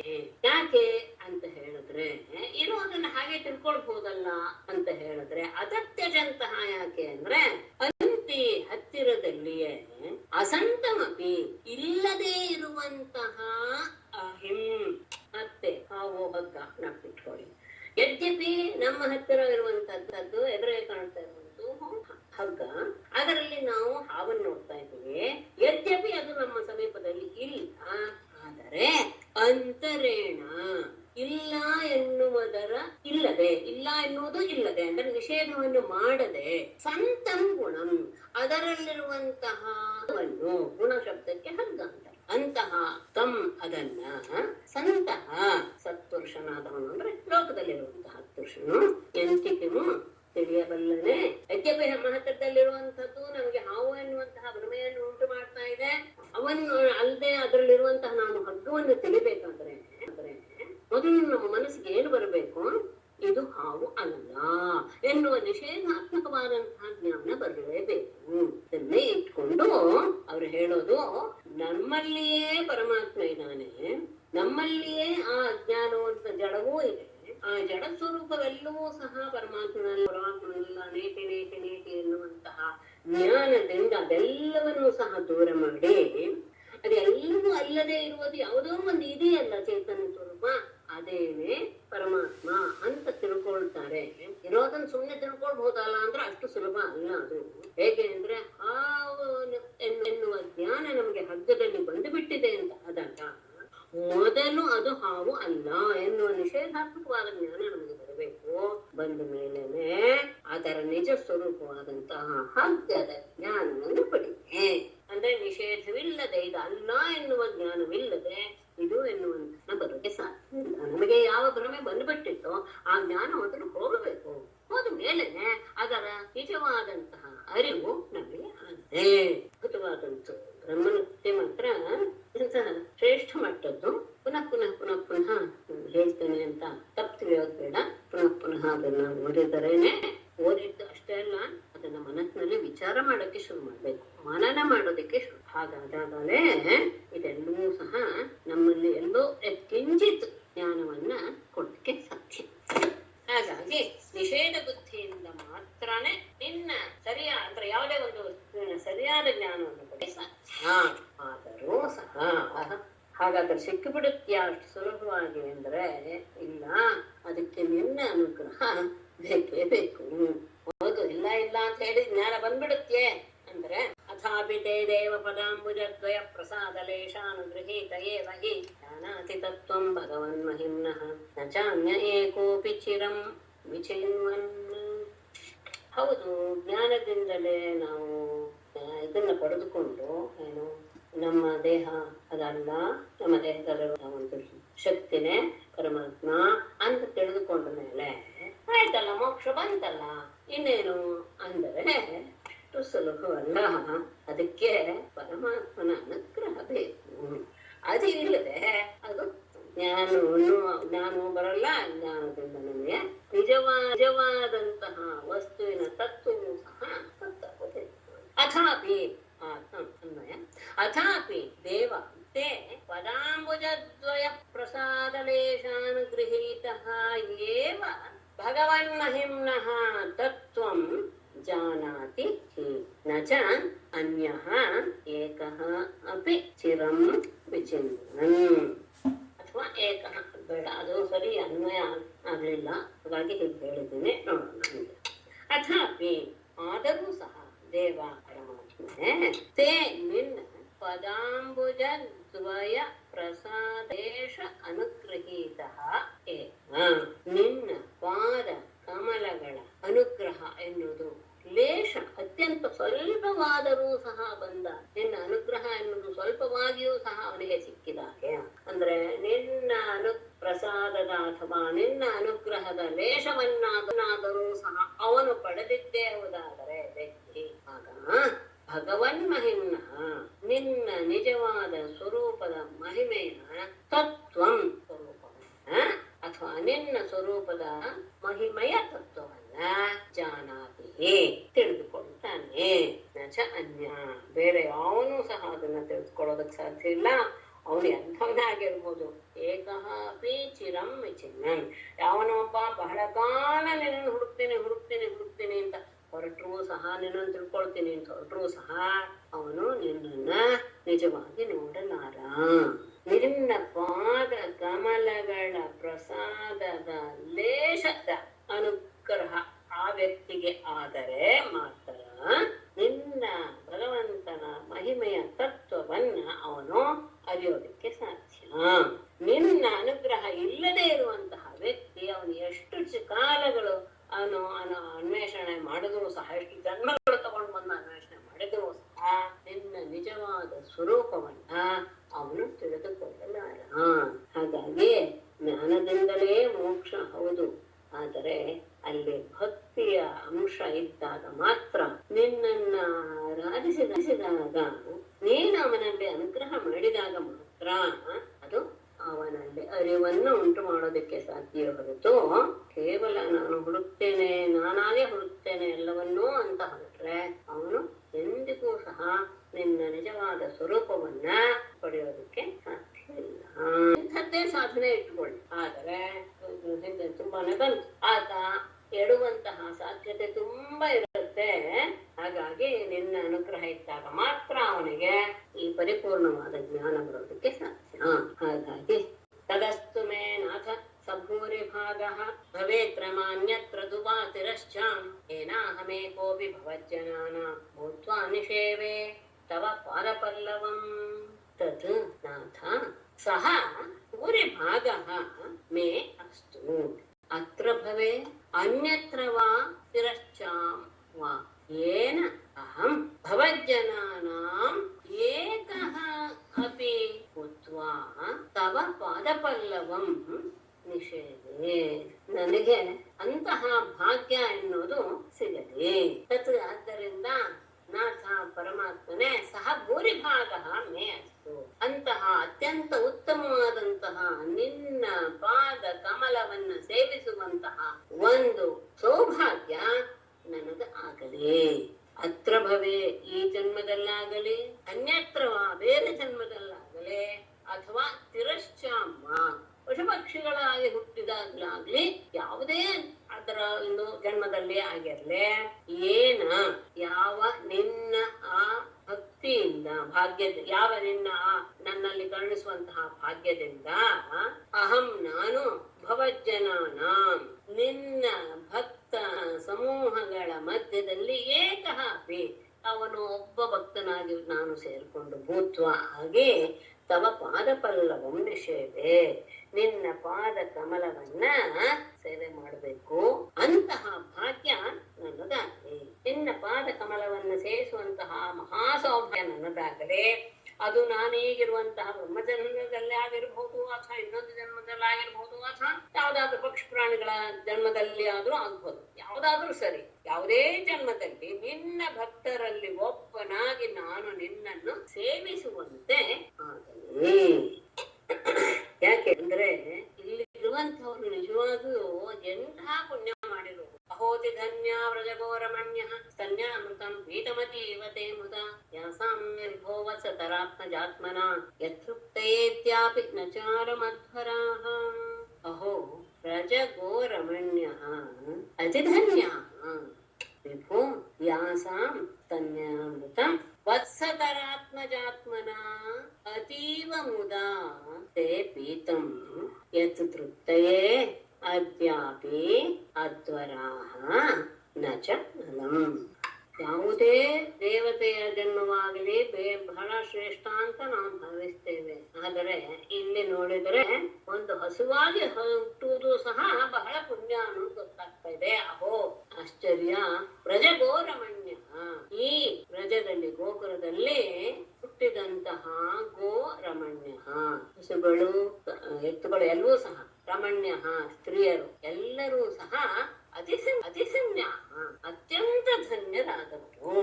ಇಲ್ಲಿರುವಂತಹ ಹಸುಗಳು ಇಲ್ಲಿರುವಂತಹ ಗೋಪಿಯರು ಎಲ್ಲರೂ ಸಹ ಅತ್ಯಂತ ಧನ್ಯರಾದವರು. ಯಾಕೆ ವಿಭೋ ಪರಮಾತ್ಮನೇ ಯಾಸಾಂ ಯಾವ ಸ್ತ್ರೀಯರ ಮತ್ತು ಹಸುಗಳ ಸ್ತನ್ಯಾಮೃತಂ ಆ ಸ್ತನದಿಂದ ಬಂದಂತಹ ಅಮೃತವಾದ ಹಾಲನ್ನ ವತ್ಸತರ ಆತ್ಮಜಾತ್ಮನಃ ವತ್ಸತರ ಕರುಗಳಾಗಿ ಆತ್ಮಜ ಮಕ್ಕಳಾಗಿ ಆ ರೂಪದಿಂದ ಆತ್ಮನ ಅಂದ್ರೆ ರೂಪದಿಂದ ಈ ರೂಪದಿಂದ ಮುದ ಬಹಳ ಸಂತೋಷ ಅತೀವ ಮುದ ಅತ್ಯಂತ ಸಂತೋಷದಿಂದ ತೇ ಪೀತಂ ನೀನು ಕುಡಿದೆ. ಈಗ ನೀವು ಒಬ್ಬರೇ ಇದ್ದೆ ಆದ್ರೆ ಎಲ್ಲರಿಗೂ ಪಡೆದೆ. ಹಾಗಾಗಿ ಎಲ್ಲ ಹಸುಗಳ ಹಾಲನ್ನೂ ಸಹ ನೀನು ಕುಡಿದೆ ಮತ್ತೆ ಎಲ್ಲ ಸ್ತ್ರೀಯರ ಸ್ತನ್ಯಪಾನವನ್ನು ಸಹ ಮಾಡಿದೆ ಅಂತ ಆದರೆ ನಿಜವಾಗಿ ಅವರು ಎಷ್ಟು ಧನ್ಯರಾದವರು. ಯತೃಪ್ತೆಯೇ ಯಾವ ನಿನ್ನನ್ನ ತೃಪ್ತಿ ಪಡಿಸೋದಿಕ್ಕೋಸ್ಕರ ಅದ್ಯಾಪಿ ಇಲ್ಲಿಯವರೆಗೂ ಸಹ ಅಧ್ವರಾಹ ಯಜ್ಞ ಯಾಗಾದಿಗಳು ನಡೀತಾನೆ ಇವೆ. ಯಾವುದು ಸಹ ನಿನ್ನ ತೃಪ್ತಿ ಪಡಿಸಕ್ಕೆ ಆಗಿಲ್ಲ. ಎಂತೆಂತಹ ದೊಡ್ಡ ದೊಡ್ಡ ಯಜ್ಞಗಳನ್ನ ಆರಂಭವಾದಾಗ್ಲಿಂದ ಯಾವುದು ನೀನು ಸೃಷ್ಟಿ ಮಾಡಿದಂತಹ ಜಗತ್ತಿನ ಇಂದಲೂ ಸಹ ಇಲ್ಲಿಯವರೆಗೂ ಸಹ ನಿನ್ನನ್ನು ತೃಪ್ತಿಪಡಿಸಬೇಕು ಅಂತ ಬೇಕಾದಷ್ಟು ಯಜ್ಞ ಯಾಗಾದಿಗಳನ್ನು ಮಾಡ್ತಾ ಇದ್ದಾರೆ. ಆದರೆ ಯಾವುದೂ ಸಹ ನಿನ್ನನ್ನ ತೃಪ್ತಿಪಡಿಸಕ್ಕೆ ಆಗ್ಲಿಲ್ಲ. ಆದರೆ ಇಲ್ಲಿರುವಂತಹ ಹಸುಗಳು ಇಲ್ಲಿರುವಂತಹ ಗೋಪಿಯರು ಅವರ ಹಾಲನ್ನ ನೀನು ಕುಡಿದು ಹಸುಗಳ ಹಾಲನ್ನು ಕುಡಿದು ಅವರ ಸ್ತನ್ಯಪಾನವನ್ನು ಮಾಡಿ ನೀನು ಅನ್ನವನ್ನು ಪಟ್ಟೆ ಅಂತ ಹೇಳುತ್ತಾರೆ. ನಿಜವಾಗಿಯೂ ಸಹ ಇಲ್ಲಿರುವಂತಹ ಸ್ತ್ರೀಯರು ಅತ್ಯಂತ ಧನ್ಯರಾದರು. ಅವರು ಅನ್ನೋದ್ರಲ್ಲಿ ಎರಡು ಮಾತಿಲ್ಲ ಅಂತ ಹೇಳಿ. ಅಹೋಭಾಗ್ಯಂ ನಂದ ಗೋಪ ವ್ರಜೌಕಸಾಂ ಯನ್ಮಿತ್ರಂ ಪರಮಾನಂದಂ ಪೂರ್ಣಂ ಬ್ರಹ್ಮ ಸನಾತನಂ. ಅಹೋ ನಂದ ಗೋಪ ವ್ರಜೌಕಸಾಂ ಅಹೋಭಾಗ್ಯಂ ಯತ್ ಪರಮಾನಂದಂ ಪೂರ್ಣಂ ಸನಾತನಂ ಬ್ರಹ್ಮ ಮಿತ್ರಂ. ಅಥವಾ ಪರಮಾನಂದಂ ಪೂರ್ಣಂ ಸನಾತನಂ ಬ್ರಹ್ಮ ಯನ್ಮಿತ್ರಂ ಅಂತ ತಗೊಂಡ್ರೆ ಇನ್ನು ಸ್ವಾರಸ್ಯ ಇರುತ್ತೆ. ನಂದ ಗೋಪ ವ್ರಜೌಕಸಾಂ, ಈ ನಂದನ ಆ ಗೋಕುಲದಲ್ಲಿ ಹುಟ್ಟಿದಂತಹ ಆ ಎಲ್ಲ ಜನರು ಸಹ, ಯಾವುದು ಗೋಪಾಲಕರಾಗಿರ್ಬಹುದು, ಗೋಪಿಯರಾಗಿರ್ಬಹುದು, ನಂದ ಮೊದಲಾದಂತಹ ಎಲ್ಲರೂ ಸಹ ಅವರ ಅಹೋಭಾಗ್ಯಂ ಅವರ ಭಾಗ್ಯ ಏನು ಅಂದ್ರೆ ಹೇಳಕ್ ಆಗದೆ ಇರುವಷ್ಟು ಅದಕ್ಕೆ ಎರಡು ಬಾರಿ ಹೇಳಿ ಆ ಭಾಗ್ಯದ ಅತಿಶಯವನ್ನ ಹೇಳಿದ್ದಾರೆ. ಆ ಭಾಗ್ಯವನ್ನ ಏನ್ ಹೇಳುದು? ಯಾಕೆ ಅಂದ್ರೆ ಪರಮಾನಂದಂ, ಪರಂಗ ಸ್ವರೂಪನಾದ, ಪೂರ್ಣಂ ಪರಿಪೂರ್ಣನಾದ ಸನಾತನಂ ಬ್ರಹ್ಮ, ಸನಾತನ ಬ್ರಹ್ಮನೇ ಎನ್ ಮಿತ್ರಂ, ಯಾವ ಅವರಿಗೆಲ್ಲ ಮಿತ್ರ ಸ್ವರೂಪನಾಗಿ ನಾನು ಅವರ ಭಾಗ್ಯ ನಿಜವಾಗಿಯೂ ಏನ್ ಹೇಳೋದು? ಎತ್ತು ನಾನು ಬಿಡಿಸ್ದೆ ಏಕೆಂದರೆ ಅಂತ ಹೇಳಿ ನಾನು ಬಿಡಿಸ್ದೆ. ಆದ್ರೆ ಹೀಗೆ ಹೇಳೋದು ಹೆಚ್ಚು ಸ್ವಾರಸ್ಯ, ಹೆಚ್ಚು ಉಚಿತ ಅಂತ ಅನ್ಸುತ್ತೆ. ನಿಜವಾಗಿ ಏನು ಭಾಗ್ಯ ನಂದಗೋಪಾದಿ ಪ್ರಜವಾಸಿಗಳ ಭಾಗ್ಯವನ್ನ ಏನಂತ ಹೇಳೋದು? ಯಾಕೆಂದ್ರೆ ಪರಮಾನಂದ ಸ್ವರೂಪ ಸನಾತನ ಪರಬ್ರಹ್ಮನು ಯಾರ ಮಿತ್ರನಾಗಿದ್ದಾನೆ, ಓಡಾಡ್ಕೊಂಡಿದ್ದಾನೆ ಅಂದ್ರೆ ನಿಜವಾಗಿ ಅವರ ಅದೃಷ್ಟವನ್ನ ಎಷ್ಟು ಹೇಳಿದ್ರು ಕಡಿಮೆ. ಇವ್ರದ್ದು ಆಯ್ತಲ್ಲ, ನಾವು ಸಹ ಇದರಲ್ಲಿ ಸ್ವಲ್ಪ ಪಾಲಿದಾರ್ರೆ ಈ ಆನಂದವನ್ನ ಅನುಭವಿಸುತ್ತೇವೆ. ಏಷಾಂತು ಭಾಗ್ಯ ಮಹಿಮಾಚ್ಯುತಾವದಾಸ್ತಾಂ ಏಕಾದಶೈವ ಹಿ ವಯಂ ಬತ ಭೂರಿ ಭಾಗಾಃ ಏತದೃಷೀಕಚಷಕೈಃ ಅಸಕೃತ್ ಪ್ರಿಭಾಮಃ ಸರ್ವಾದಯೋಂಘ್ರಿ ಉದಜಮಧ್ವಮೃತಾಸವಂತೆ. ಅಚ್ಯುತ ಏಷಾಂ ಭಾಗ್ಯಮಹಿಮಾತು ತಾವದ್ ಆಸ್ತ ಸರ್ವಾದಯಃ ಏಕಾದಶ ವಯಂ ಏವ ಬತ ಭೂರಿಭಾಗಃ ಏತತ್ ಹೃಷೀಕಚಷಕೈಃ ತೇ ಅಂಗಮೃತಾಸವಂ ಅಸಕೃತ್ ಪಿಬಾಮಃ. ಅಚ್ಯುತ ಪರಮಾತ್ಮನೇ, ಏಷಾಂ ಭಾಗ್ಯ ಮಹಿಮಾತು ತಾವದಾಸ್ತ, ಈ ವ್ರಜದಲ್ಲಿ ಹುಟ್ಟಿದಂತಹವರ ಸೌಭಾಗ್ಯದ ಮಹಿಮೆ ಏನು ಅನ್ನೋದು ಅನಿಸೋದು ತಾವದಾಸ್ತ, ಅದು ಹಾಗಿರ್ಲಿ. ನಾವು ಸಹ ಇವರ ಮೂಲಕ ಅನುಭವಿಸ್ತಾ ಇದ್ದೇವೆ. ಹೇಗೆ? ಸರ್ವಾದಯ ರುದ್ರನೇ ಮೊದಲಾದಂತಹ ಏಕಾದಶ ಅಂದ್ರೆ ಮನಸ್ಸು ಸೇರಿ ಒಟ್ಟು 11 ಇಂದ್ರಿಯಗಳು, 5 ಕರ್ಮೇಂದ್ರ, 5 ಜ್ಞಾನೇಂದ್ರಿಯಗಳು.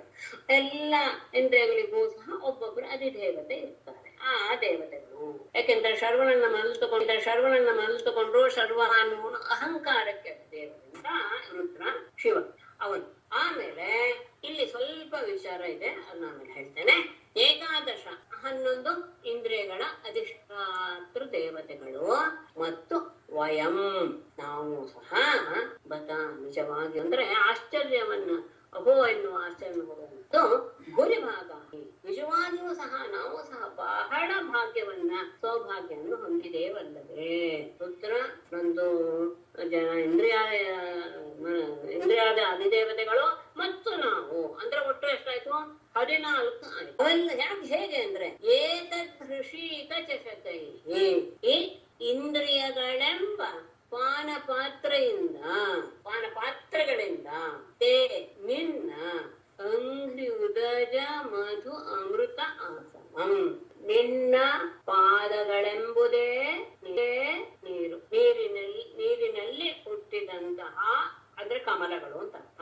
ನಿನ್ನ ಪಾದವೆಂಬ ಕಮಲ ನೀರಿನಲ್ಲಿ ಮಾದ ಕಮಲಗಳೆಂಬ ಹುಟ್ಟಿದಂತಹ ಮಧು ಮಕರಂದ, ಆ ಮಕರಂದ ಎಂಬಂತಹದ್ದು ಅಮೃತ, ಅಂದ ಅಮೃತದಿಂದ ಅದರ ಆಸಮ ಅಂದ್ರೆ ನಮ್ಮನ್ನ ಮತ್ತೇರಿಸುತ್ತೆ ಅಂತ ಅರ್ಥ. ಅದು ಅನ್ನೋದು ಮದವನ್ನು ಉಂಟು ಮಾಡುವ ಇಂತಹದ್ದನ್ನ ನಾವು ಅಸಕೃತ ಪಿಭಾಮ, ಮತ್ತೆ ಮತ್ತೆ ಮತ್ತೆ ಮತ್ತೆ ನಾವು ಕುಡಿತಾ ಇದ್ದೇವೆ. ಹೇಗೆ? ಇವರೆಲ್ಲರಲ್ಲೂ ಸಹ ಈ ಇಂದ್ರಿಯದ ಅಧಿದೇವತೆಗಳು ಇದ್ದಾರೆ, ಆಮೇಲೆ ಮನಸ್ಸಿದೆ, ನಾನಿದ್ದೀನಿ. ಇವರೆಲ್ಲರೂ ಸಹ ಆ ಇಂದ್ರಿಯಗಳ ಮೂಲಕ ನಿನ್ನ ಪಾದ ಕಮಲದ ಆ ಅಮೃತವನ್ನ ಕುಡಿದು ಆನಂದದಲ್ಲಿ ಮುಳುಗು ಹೋಗಿದ್ದೇವೆ. ಅಂದರೆ ನಾವೆಲ್ಲ ಒಂದೊಂದು ಇಂದ್ರಿಯಗಳ ಅಧಿದೇವತೆಗಳು ಮಾತ್ರ. ಆದರೆ ಇವರೆಲ್ಲರೂ ಸಹ ಎಲ್ಲ ಇಂದ್ರಿಯಗಳಿಂದಲೂ ಸಹ ಅದನ್ನ ಅನುಭವಿಸ್ತಾ ಇದ್ದಾರೆ ಈ ವ್ರಜದ ನಿವಾಸಿಗಳು ಅಂತ ಹೇಳಿದ್ರೆ ಅವರ ಸೌಭಾಗ್ಯ ಇನ್ನೆಂಥದ್ದು. ಅಂದ್ರೆ ನಾವು ಸಹ ಇದ್ದೀವಿ. ಯಾಕೆಂದ್ರೆ ಅಧಿದೇವತೆ ಆದ್ರಿಂದ ನಾವು ಆ ಇಂದ್ರಿಯಗಳ ಮೂಲಕ ನಿನ್ನನ್ನ ಆರಾಧಿಸ್ತಾ ಇದ್ದೀವಿ. ಆ ಅಮೃತಪಾನವನ್ನು ನಾವು ಮಾಡ್ತಾ ಇದ್ದೀವಿ. ಇಂದ್ರಿಯಗಳಿಂದಲೂ ಪಾನ ಮಾಡ್ತಾ ಇರುವಂತಹ ಈ ವ್ರಜವಾಸಿಗಳ ಆನಂದವನ್ನ, ಆ ಸೌಭಾಗ್ಯವನ್ನ ವರ್ಣಿಸೋದಕ್ಕೆ ಸಾಧ್ಯವಿಲ್ಲ. ಇಲ್ಲಿ ಸರ್ವಾದಯ ಅಂತ ತಗೊಂಡಿದ್ರಿಂದ ಈಗ ಕೇವಲ 11 ಇಂದ್ರಿಯಗಳು ಅಂತ ಹೇಳಿದ್ರೆ ಅಲ್ಲಿ ಮನಸ್ಸು ಅನ್ನೋದು ಸೇರಿ ಬಿಡುತ್ತೆ, ಸರಿ ಹೋಗುತ್ತೆ. ಆ ಸರ್ವಾದಯ ಅಂತದ್ರಿಂದ ಶರ್ವ ಎನ್ನುವನು ಅಹಂಕಾರಕ್ಕೆ ಅಧಿದೇವತೆ ಆದ್ದರಿಂದ, ಅಂದ್ರೆ ರುದ್ರ ಅಹಂಕಾರಕ್ಕೆ ಅಧಿದೇವತೆ ಆದ್ದರಿಂದ ಅಂತಃಕರಣ 4 ರೀತಿ ಎನ್ನುವಂತಹ ಭೇದವನ್ನು ಇಲ್ಲಿ ತಗೊಳ್ಳೇಬೇಕು. ಅಂದ್ರೆ ಮನಸ್ಸು, ಬುದ್ಧಿ, ಚಿತ್ತ ಮತ್ತು ಅಹಂಕಾರ ಅಂತ. ಹಾಗಾದಾಗ ಅಹಂಕಾರಕ್ಕೆ ಅಧಿದೇವತೆ ಶಿವ, ಬುದ್ಧಿಗೆ ಅಧಿದೇವತೆ ಅವನೇ, ಯಾರು? ಚತುರ್ಮುಖ ಬ್ರಹ್ಮನೇ. ಆಮೇಲೆ ಮನಸ್ಸಿಗೆ ಅಧಿದೇವತೆ ಚಂದ್ರ ಅಂತ ಆಯ್ತು. ಆಮೇಲೆ 4 ಬಂತಲ್ಲ, ಮನಸ್ಸು, ಬುದ್ಧಿ, ಚಿತ್ತ ಅನ್ನೋದು ಇದೆಯಲ್ಲ, ಆ ಚಿತ್ತಕ್ಕೆ ಅಧಿದೇವತೆ ಆತನೇ ಮನೆ, ಅಂದ್ರೆ ಶುದ್ಧ ಬ್ರಹ್ಮ ಅಂತ ತಗೊಂಡು ಸರ್ವ ಬ್ರಹ್ಮ ಅಲ್ಲದೆ ಉಳಿದ 11 ಅಧಿದೇವತೆಗಳು ಅಂತ ಅರ್ಥ ಮಾಡಿದಾಗ 13 ಅಧಿದೇವತೆಗಳು ಆಗ್ತಾರೆ. ಆದರೆ ಮೇಲೆ ಹೇಳಿದ 4 ತಗೊಂಡಾಗ 14 ಆಗಬೇಕು. 14ನೇದೇ ಏನು? ಚಿತ್ತ ಅಂತ. ಆ ಚಿತ್ತಕ್ಕೆ ಅಧಿದೇವತೆ ಯಾರು ಅಂದ್ರೆ ಪರಬ್ರಹ್ಮ. ಹಾಗೆ ಇಟ್ಟುಕೊಂಡಾಗ ಕ್ಷೇತ್ರಜ್ಞನಾದಂತಹ ನಿನ್ನನ್ನ ನಾವು 13 ದೇವತೆಗಳು ಸಹ ಸೇವಿಸ್ತಾ ಇದ್ದೀವಿ ಎನ್ನುವ ಅಭಿಪ್ರಾಯ. ನಾವು ಒಂದೊಂದು ಇಂದ್ರಿಯದ ಮೂಲಕ ನಿನ್ನ ಕೀರ್ತಿ ಸೌಂದರ್ಯಾದಿಗಳನ್ನ ಕ್ರಮವಾಗಿ ಅನುಭವಿಸ್ತಾ ಧನ್ಯರಾಗಿದ್ದೇವೆ.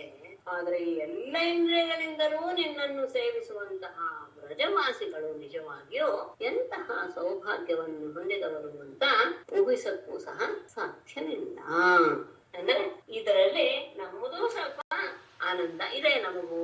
ಆದರೆ ನಮ್ಮ ಆನಂದ ಅವರ ಆನಂದದ ಮುಂದೆ ಅದು ಕ್ಷಣಿಕವೇ ಅಥವಾ ಅಲ್ಪವೇ. ನಾವು ಸಹ ಭಾಗ್ಯವಂತರು ಅಂತಿದೆಯಲ್ಲ, ಆ ಭಾಗ್ಯವನ್ನು ಸಹ ನಮಗೆ ಕೊಟ್ಟು ಬಿಡು. ಹೇಗೆ ಕೊಡಬಹುದು ಆ ಭಾಗ್ಯವನ್ನು? ನಾವು ಹೇಗೆ? ತದ್ಭೂರಿ ಭಾಗ್ಯಮಿಹ ಜನ್ಮ ಕಿಮಪ್ಯಟವ್ಯಾಂ ಯದ್ಗೋಕುಲೇ ವಿಗತಮಾಂಗ್ರಜೋ ಅಭಿಷೇಕಂ ಯಜ್ಜೀವಿತಂತು ನಿಖಿಲಂ ಭಗವಾನ್ ಮುಕುಂದಃ ಪದ್ಯಾಪಿ ತು ಅದ್ಯಾಪಿ ಯತ್ಪದರಜ ಶ್ರುತಿ ಮೃತ್ಯಮೇವ ತದ್ಭೂರಿ ಭಾಗ್ಯಂ ಇಹ ಯತ್ ಗೋಕುಲೇ ಅಪಿ ಕಿಮಪಿ ಅಟವ್ಯಾಂ ಜನ್ಮ ಕದಮಾಂಘ್ರಿ ಅಜೋಭಿಷೇಕಂ ಯಜ್ಜೀವಿತಂ ನಿಖಿಲಂ ತು ಭಗವಾನ್ ಮುಕುಂದಃ ಅದ್ಯಾಪಿ ಯತ್ಪದರಜಃ ಶ್ರುತಿ ಮೃಗ್ಯಂ ಏವ. ಆ ಭೂರಿ ಭಾಗ್ಯ ನಾವು ಸಹ ಅದು ನಮ್ಗೆ ಅಂದ್ರೆ ಆ ಮನುಷ್ಯ ಅಂದ್ರೆ ನೀನು ಮನುಷ್ಯ ಲೋಕದಲ್ಲಿ ಇರೋದ್ರಿಂದ ನಾವು ಮನುಷ್ಯರಾಗಿ ಹುಟ್ಟಬೇಕಾಗುತ್ತೆ, ಅಥವಾ ಈ ಲೋಕದಲ್ಲಿ ಹುಟ್ಟುವಂತಹ ಯಾವುದೇ ಪ್ರಾಣಿಗಳು. ತತ್ ಆ ಭೂರಿ ಭಾಗ್ಯಂ, ಆ ಸೌಭಾಗ್ಯ ಎನ್ನುವುದು ಇಹ ಈ ಲೋಕದಲ್ಲಿ, ಭೂಲೋಕದಲ್ಲಿ, ಇದು ಗೋಕುಲೆ, ಅದು ವಿಶೇಷ. ಇದು ಗೋಕುಲೇ ಅತಿ, ಈ ಗೋಕುಲದಲ್ಲಾಗಲಿ ಅಥವಾ ಕಿಮಪಿ ಅಟವ್ಯಾಂ, ಯಾವುದೇ ಒಂದು ವಿಶೇಷವಾದಂತಹ ಅಟವಿಯಲ್ಲಾಗಲಿ ಅಂದ್ರೆ ಓಡಾಡುವಂತಹ ಅಟವಿಯಲ್ಲಾಗಲಿ ಜನ್ಮ ಹುಟ್ಟುವುದೇ ನಿಜವಾಗಿಯೂ ಭೂರಿ ಭಾಗ್ಯ. ಯಾಕೆ?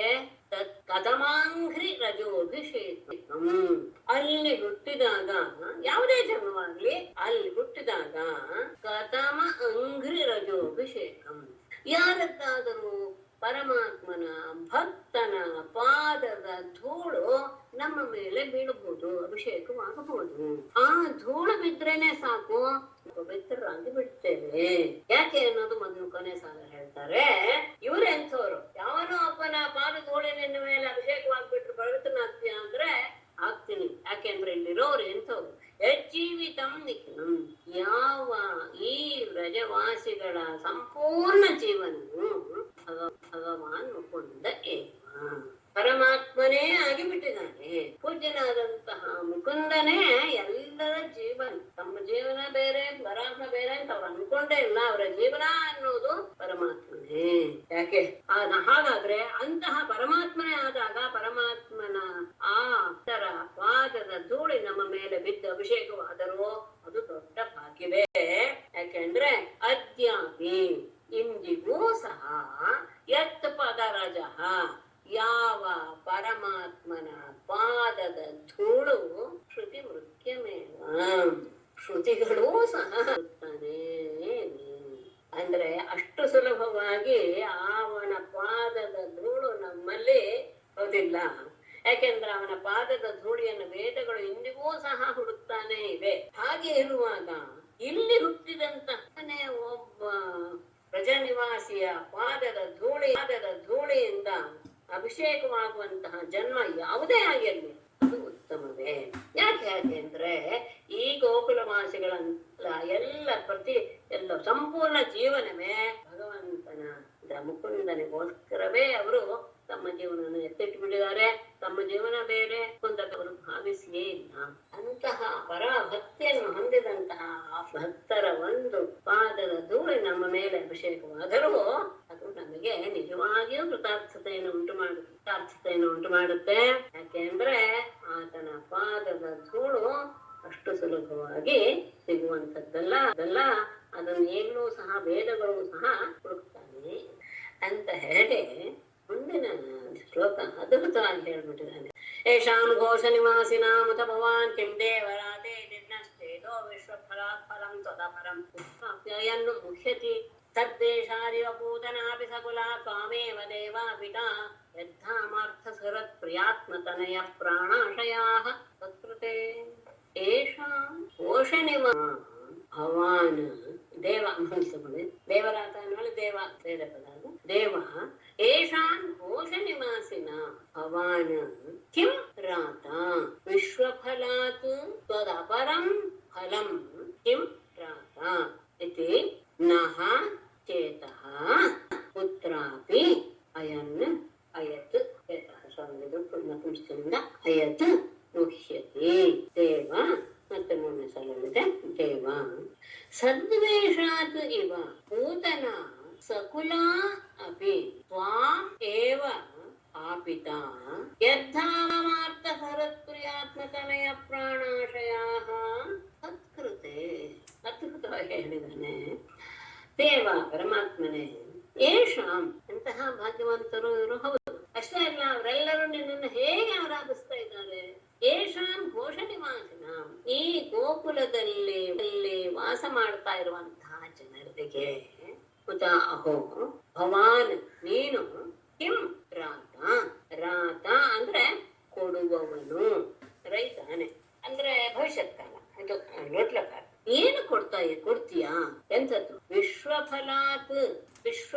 ಫಲ ಅಂದ್ರೆ ಎಲ್ಲ ಫಲವೂ ಸಹ ನೀನೆ. ತ್ವದ ಅಪರಂ ಫಲಂ, ಅದಕ್ಕಿಂತ ಬೇರೆಯಾದಂತಹ ಒಂದು ಫಲ ಕಿಂ ರಾತ, ಯಾವ್ದನ್ನು ಕೊಡ್ತೀಯಾ ಇತಿ. ಹೀಗೆ ಅಂತ ನಹ ಚೇತ, ನಮ್ಮ ಮನಸ್ಸು ಕುತ್ರಾಪಿ ಎಲ್ಲ ಕಡೆ ಓಡಾಡ್ತಾ ಅಂದ್ರೆ ತುಂಬಾ ಯೋಚಿಸ್ತಾ ಅಯತ್ತು ಹೋಗ್ತಾ ಇದೆ. ಇಂತಹ ಜನರು ನಿನ್ನಂಗೆ ಹೇಗೆ ನಿನ್ನನ್ನೇ ಜೀವನ ಅಂತ ಭಾವಿಸಿಬಿಟ್ಟಿದ್ದಾರೆ. ಅಂಥವರಿಗೆ ನೀನು ಏನು ಕೊಡ್ತೀಯ? ಯಾಕೆ ನೀನು ಎಲ್ಲ ಫಲಗಳು ಸಹ ನೀನೆ ಫಲರೂಪ ಸ್ವರೂಪದಲ್ಲಿ ನೀನೇ ಇದೆಯಾ. ನನ್ನನ್ನು ನಾನೇನು ಕೊಟ್ಬಿಡ್ತೀನಲ್ಲ ಅಂತ ನೀನೇನಾದ್ರೂ ಹೇಳ್ಬೋದು. ಆದ್ರೆ ಅದು ಸಾಧ್ಯವಿಲ್ಲ ಅಂತ ಅನ್ಕೊಂಡು ನನ್ನ ಮನಸ್ಸು ಬಹಳ ವಿಕ್ಷಿಪ್ತವಾಗ್ತಾ ಇದೆ. ಯಾಕೆ ಹಾಗ ಅನ್ನಿಸ್ತಾ ಇದೆ? ನನಗಿಂತ ದೊಡ್ಡದು ಯಾವ್ದಿದೆ ಅಂತ ನೀನು ಹೇಳ್ಬೋದು. ಆದರೆ ನೀನು ದೇವ ಪರಮಾತ್ಮನೇ ಸದ್ವೇಷ, ಅವಳು ನಿಜವಾಗಿ ಆದರೂ ಸಹ ಒಳ್ಳೆಯ ಗೃಹಿಣಿಯ ವೇಷದಿಂದ ಪೂತನೆಯು ಸಕುಲ ತನ್ನ ಕುಲದವರೊಡನೆ, ಅಂದ್ರೆ ಅವಳು ಸತ್ಲು ಅಂದಾಗ ಹಸುರ ಬಂದಾಗ ಅಂತ ಬಕಾಸುರ ಬಂದ ಅಂದ್ರೆ ಅಣ್ಣಂದ್ರಿಬ್ರು ಸಹ ತಂಗಿ, ಅಷ್ಟು ಜನರು ಸಹ ತ್ವಾಮೇವ ಆತ, ನಿನ್ನನ್ನೇ ಹೊಂದಿಬಿಟ್ಲು.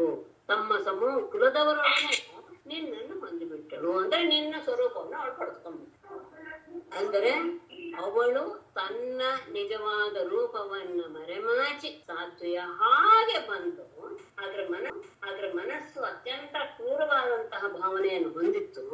ಅಂತಹವಳು ಸಹ ತನ್ನ ಕುಟುಂಬದವರೊಡನೆ ನಿನ್ನ ಸ್ವರೂಪವನ್ನ ಹೊಂದಿಬಿಟ್ಲು ಅಂತ ಆದಾಗ ಈ ವ್ರಜವಾಸಿಗಳು ಏನು ಯದ್ಧಾಮ ಅರ್ಥ ಸಹೃತ್ ಪ್ರಿಯ ಆತ್ಮ ತನ್ನ ಪ್ರಾಣ ಆಶಯ ತಮ್ಮ ಮನೆ, ಹಣ, ಸ್ನೇಹಿತರು, ಪ್ರೀತಿಪಾತ್ರರಾದವರು, ತಮ್ಮ ಶರೀರ, ತಮ್ಮ ಮಕ್ಕಳು, ತಮ್ಮ ಪ್ರಾಣ, ತಮ್ಮ ಮನಸ್ಸು ಎಲ್ಲವನ್ನೂ ಸಹ ಸತ್ಕೃತೆ ಆಗಿದ್ದ ನಿನಗೋಸ್ಕರ ಕೊಟ್ಬಿಟ್ಟಿದ್ದಾರೆ.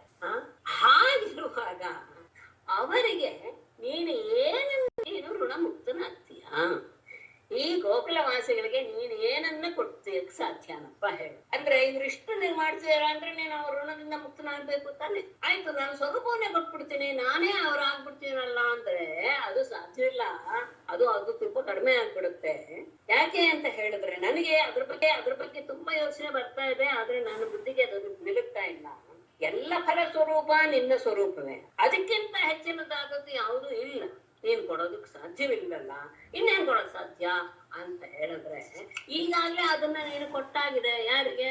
ಸಾತ್ವಿಯ ಹಾಗೆ ವೇಷವನ್ನು ಧರಿಸಿ ಬಂದಂತಹ ಪೂತನೆಗೂ ಅವರ ಬಂಧುಗಳಾದಂತಹ ಕಾಸರಿಗೂ ಸಹ ನಿನ್ನ ಸ್ವರೂಪವನ್ನು ಕೊಟ್ಟು ಬಿಟ್ಟಿದ್ಯಾ. ಹಾಗಿರುವಾಗ ಇವರು ಇದಾರಲ್ಲ, ಇದು ವ್ರಜವಾಸಿಗಳು, ಮನೆ, ಹಣ, ಸ್ನೇಹಿತ, ಪ್ರಿಯಪಾತ್ರರಾದವರು, ಆತ್ಮ ಅಂದ್ರೆ ತನ್ನ ಶರೀರ, ಮಕ್ಕಳು, ಪ್ರಾಣ, ಮನಸ್ಸು ಎಲ್ಲವನ್ನೂ ನಿನಗೋಸ್ಕರ ಅರ್ಪಿಸಿ ಬಿಟ್ಟಿದ್ದಾರೆ ಅಂತ ಆದಾಗ ನಿನ್ನ ಸ್ವರೂಪವನ್ನು ಮಾತ್ರ ಕೊಟ್ರೆ ಸಾಕಾಗತ್ತಾನಪ್ಪ ಅಂತ ಪ್ರಶ್ನೆ. ಅಂದ್ರೆ ಅವರು ಎಂಥವರು, ಅವರು ಹೇಗೆ ತಮ್ಮನ್ನ ಪರಮಾತ್ಮನಿಗೆ ಒಪ್ಪಿಸ್ಕೊಂಡ್ಬಿಟ್ಟಿದ್ದಾರೆ ಅನ್ನೋದನ್ನ ಅದ್ಭುತವಾದಂತಹ ಮಾತಿನಿಂದ ತಿಳಿಸಿದ್ದಾರೆ. ಅಂದ್ರೆ ಇದಕ್ಕಿಂತ ಹೆಚ್ಚು ಅವನು ಹೇಳ್ತಾನೆ, ಮುಂದೆ ಬರುತ್ತೆ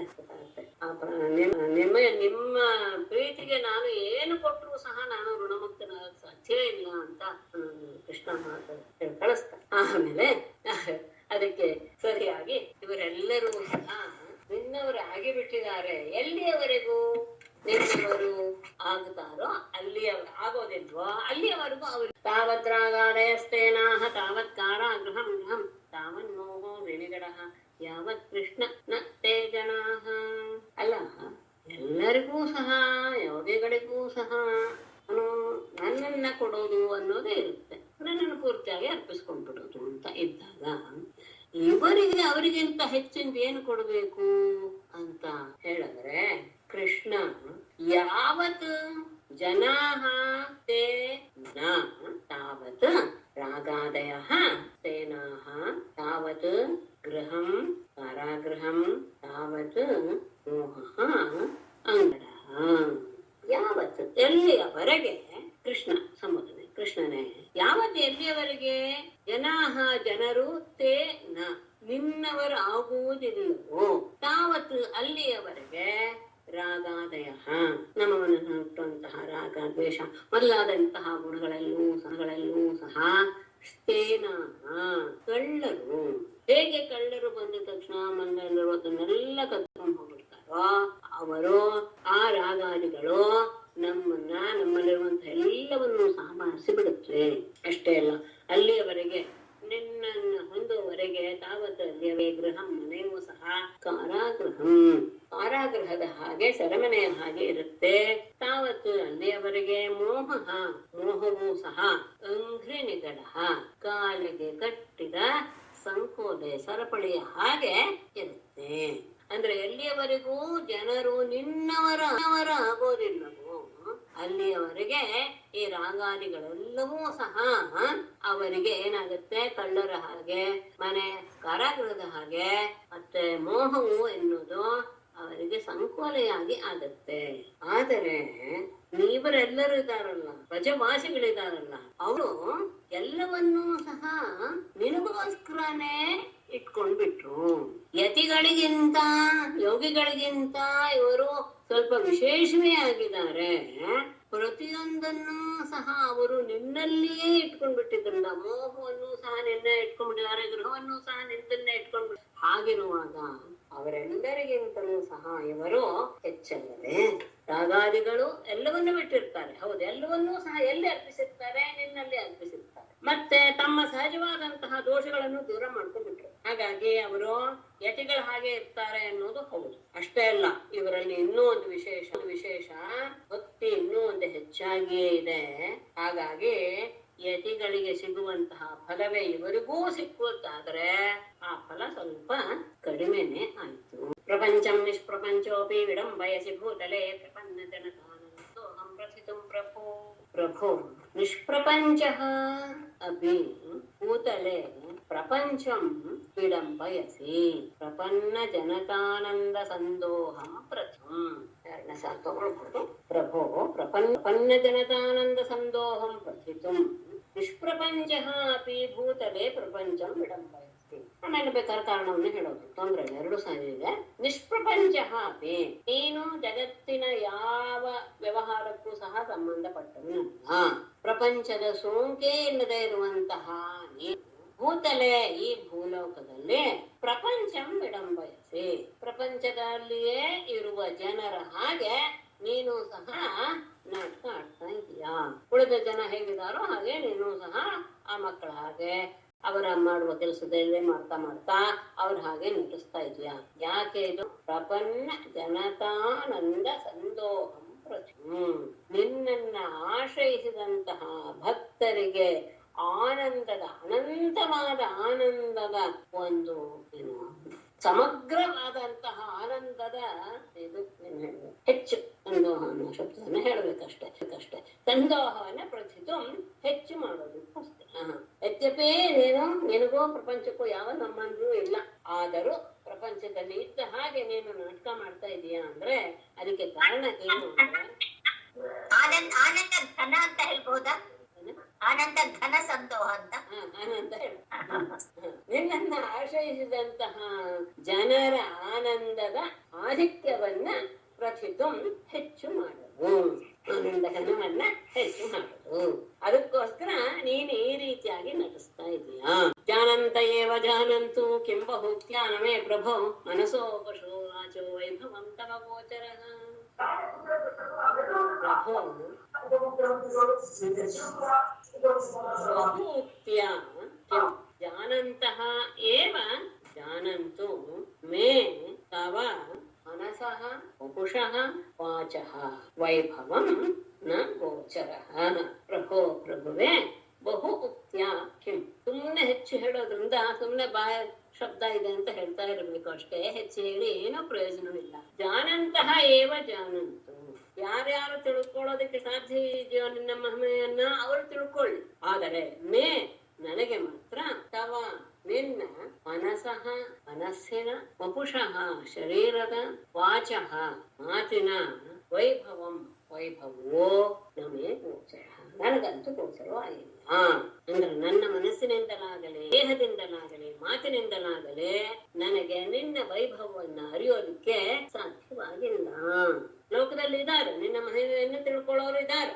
ನಾನ್ ಹೆಚ್ಚು ಹೇಳೋದೇನು ಪ್ರಯೋಜನ ಇಲ್ಲ, ಯಾಕಂದ್ರೆ ನಿನ್ನ ಮಹಿಮೆಯನ್ನು ತಿಳಿದೋರು ಬೇಕಾದಷ್ಟು ಜನ ಇದ್ದಾರೆ. ಆದರೆ ನನ್ನ ಮನಸ್ಸಿನಿಂದಲಾಗಲಿ ದೇಹದಿಂದಲಾಗಲಿ ಮಾತಿನಿಂದಲಾಗಲಿ ನಿನ್ನ ಮಹಿಮೆಯನ್ನ ನಾನು ತಿಳಿಯಲು ನಿಜವಾಗಿಯೂ ಸಹ ಅಸಮರ್ಥನಾಗಿ ಬಿಟ್ಟಿದ್ದೇನೆ. ಅನುಜಾನೇಹಿ ಮಾಂ ಕೃಷ್ಣ ಸರ್ವಂ ತ್ವಂ ವೇತ್ಸಿ ಸರ್ವದೃಗ್ ತ್ವಮೇವ ಜಗತಾಂ ನಾಥಃ ಜಗದೇತತ್ತವ ಅರ್ಪಿತಂ. ಕೃಷ್ಣ ಮಾಂ ಅನುಜಾನೇಹಿ ತ್ವಂ ಸರ್ವಂ ವೇತ್ಸಿ ಸರ್ವದೃಗ್ ಸರ್ವದೃಗ್ ತ್ವಂ ಸರ್ವಂ ವೇತ್ಸಿ ಜಗತಾಂ ತ್ವಮೇವ ಜಗತಾಂ ನಾಥಃ ಏತತ್ ಜಗತ್ ತವ ಅರ್ಪಿತಂ. ಕೃಷ್ಣ, ಕೃಷ್ಣನೇ, ಮಾಂ ಅನುಜಾನೇಹಿ, ನನಗೆ ಅನುಮತಿಯನ್ನ ಕೊಡು. ಸರ್ವದೃಕ್, ಎಲ್ಲದಕ್ಕೂ ಸಾಕ್ಷಿ ರೂಪನಾಗಿದೆಯಾ ನೀನು. ತ್ವಂ ಸರ್ವಂ ವೇತ್ಸಿ, ನೀನು ಎಲ್ಲವನ್ನೂ ಸಹ ತಿಳಿದಿದ್ದೀಯಾ. ಸರ್ವಜ್ಞನಾದವನು ನೀನು. ನಮ್ಮ ಯೋಗ್ಯತೆ ಏನು, ನಮ್ಮ ಜ್ಞಾನ ಏನು, ನಮ್ಮ ಪರಾಕ್ರಮ ಏನು, ಅವುಗಳೆಲ್ಲವೂ ಸಹ ಒಂದು ಇತಿಮಿತಿಗೆ ಒಳಪಟ್ಟಿದೆ ಅನ್ನೋದನ್ನು ನೀನು ಚೆನ್ನಾಗಿ ಅರಿಸಿದೀಯಾ. ತ್ವಮೇವ ಜಗತಾಂ ನಾಥ, ನೀನೇ ಈ ಜಗತ್ತಿಗೆ ಒಡೆಯ. ಅಷ್ಟೇ ಅಲ್ಲ, ಏತತ್ ಜಗತ್ ತವ ಅರ್ಪಿತಂ, ಈ ನನ್ನ ದೇಹ ಈ ಜಗತ್ತು ಇವೆಲ್ಲವೂ ಸಹ ನಿನಗೆ ಅರ್ಪಿತವಾಗಿ ಬಿಟ್ಟಿದೆ. ನಾನು ಹೊರಡ್ತೀನಿ, ನನಗೆ ಒಪ್ಪಿಗೆಯನ್ನು ಕೊಡು. ಎಲ್ಲರನ್ನೂ ಸಹ ಚೆನ್ನಾಗಿ ಅರಿತಿರುವ ಸರ್ವಜ್ಞನಾದಂತಹ ಅವನು ನೀನು ಎಲ್ಲವನ್ನೂ ಸಹ ಅರಿತಿದೀಯ. ಅಂದ್ರೆ ನಮ್ಮ ಯೋಗ್ಯತೆ ಏನು, ಯಾವ ಸಂದರ್ಭದಲ್ಲಿ ನಮಗೆ ದುರಹಂಕಾರಗಳು ಬರುತ್ತೆ ಇತ್ಯಾದಿ. ನೀನೇ ಈ ಜಗತ್ತಿಗೆ ನೀನೇ ಒಡೆಯ. ಮತ್ತೆ ನಾನು ಮತ್ತೆ ಜಗತ್ತು ಎಲ್ಲವೂ ಸಹ ನಿನಗೆ ಅರ್ಪಿತವಾಗಿದೆ. ಶ್ರೀಕೃಷ್ಣ ವೃಷ್ಣಿಕುಲ ಪುಷ್ಕರ ಜೋಷದಾಯಿನ್ ಕ್ಷ್ಮಾನಿರ್ಜರ ದ್ವಿಜ ಪಶೂದ್ ಅಧಿವೃದ್ಧಿಕಾರಿನ್ ಕ್ಷ್ಮಾನಿರ್ಜರ ದ್ವಿಜ ಪಶೂದಧಿ ವೃದ್ಧಿಕಾರಿನ್ ಉದ್ಧರ್ಮ ಶಾರ್ವರ ಹರ ಕ್ಷಿತಿ ರಾಕ್ಷಸ ದೃಕ್ ಆಕಲ್ಪಮಾರ್ಕಮಾರ್ಹನ್ ಭಗವನ್ ನಮಸ್ತೆ. ಶ್ರೀಕೃಷ್ಣ ಎಲ್ಲ ಸಂಬೋಧನೆ. ವೃಷ್ಣಿಕುಲ ಪುಷ್ಕರ ಜೋಷದಾಯಿನ್ ಕ್ಷ್ಮಾನಿರ್ಜರ ದ್ವಿಜ ಪಶೂದಧಿ ವೃದ್ಧಿಕಾರಿನ್ ಉದ್ಧರ್ಮ ಶಾರ್ವರ ಹರ ಆಕಲ್ಪಂ ಆರ್ಕಂ ಅರ್ಹನ್ ಭಗವನ್ ನಮಸ್ತೆ ನಮಃ. ಶ್ರೀಕೃಷ್ಣ ಪರಮಾತ್ಮನೇ, ಕೃಷ್ಣನೇ. ವೃಷ್ಣಿಕುಲ ಪುಷ್ಕರ ಜೋಷದಾಯಿನ್, ಈ ವೃಷ್ಣಿ ಎಂಬ ವಂಶ ಎನ್ನುವುದೇ ಒಂದು ಕಮಲ. ಆ ಕಮಲಕ್ಕೆ ಪುಷ್ಕರ ಜೋಷದಾಯಿನ್, ಆನಂದವನ್ನು ಉಂಟು ಮಾಡುವವನು. ಕಮಲ ಯಾವಾಗಲೂ ಸಹ ಅರಳೋದು ಯಾವಾಗ? ಸೂರ್ಯ ಬಂದಾಗ. ಹಾಗಾಗಿ ಈ ವೃಷ್ಣಿ ಎಂಬ ಅಂದ್ರೆ ಯದುವಂಶದ ಎಂಬ ಕಮಲವನ್ನ ಅರಳಿಸುವುದರಲ್ಲಿ ಸೂರ್ಯನ ಹಾಗಿರುವಂಥವನೇ. ಕ್ಷ್ಮಾ ನಿರ್ಜರ ದ್ವಿಜ ಪಶು ಉದಧಿ ವೃದ್ಧಿಕಾರಿನ್. ಕ್ಷ್ಮಾ ಅಂದ್ರೆ ಭೂಮಿ, ಅಂದ್ರೆ ದೇವತೆಗಳು, ದ್ವಿಜ ಬ್ರಾಹ್ಮಣರು, ಪಶುಗಳು, ಇವುಗಳೆಲ್ಲವೂ ಸಹ ಏನೋ ಸಮುದ್ರ.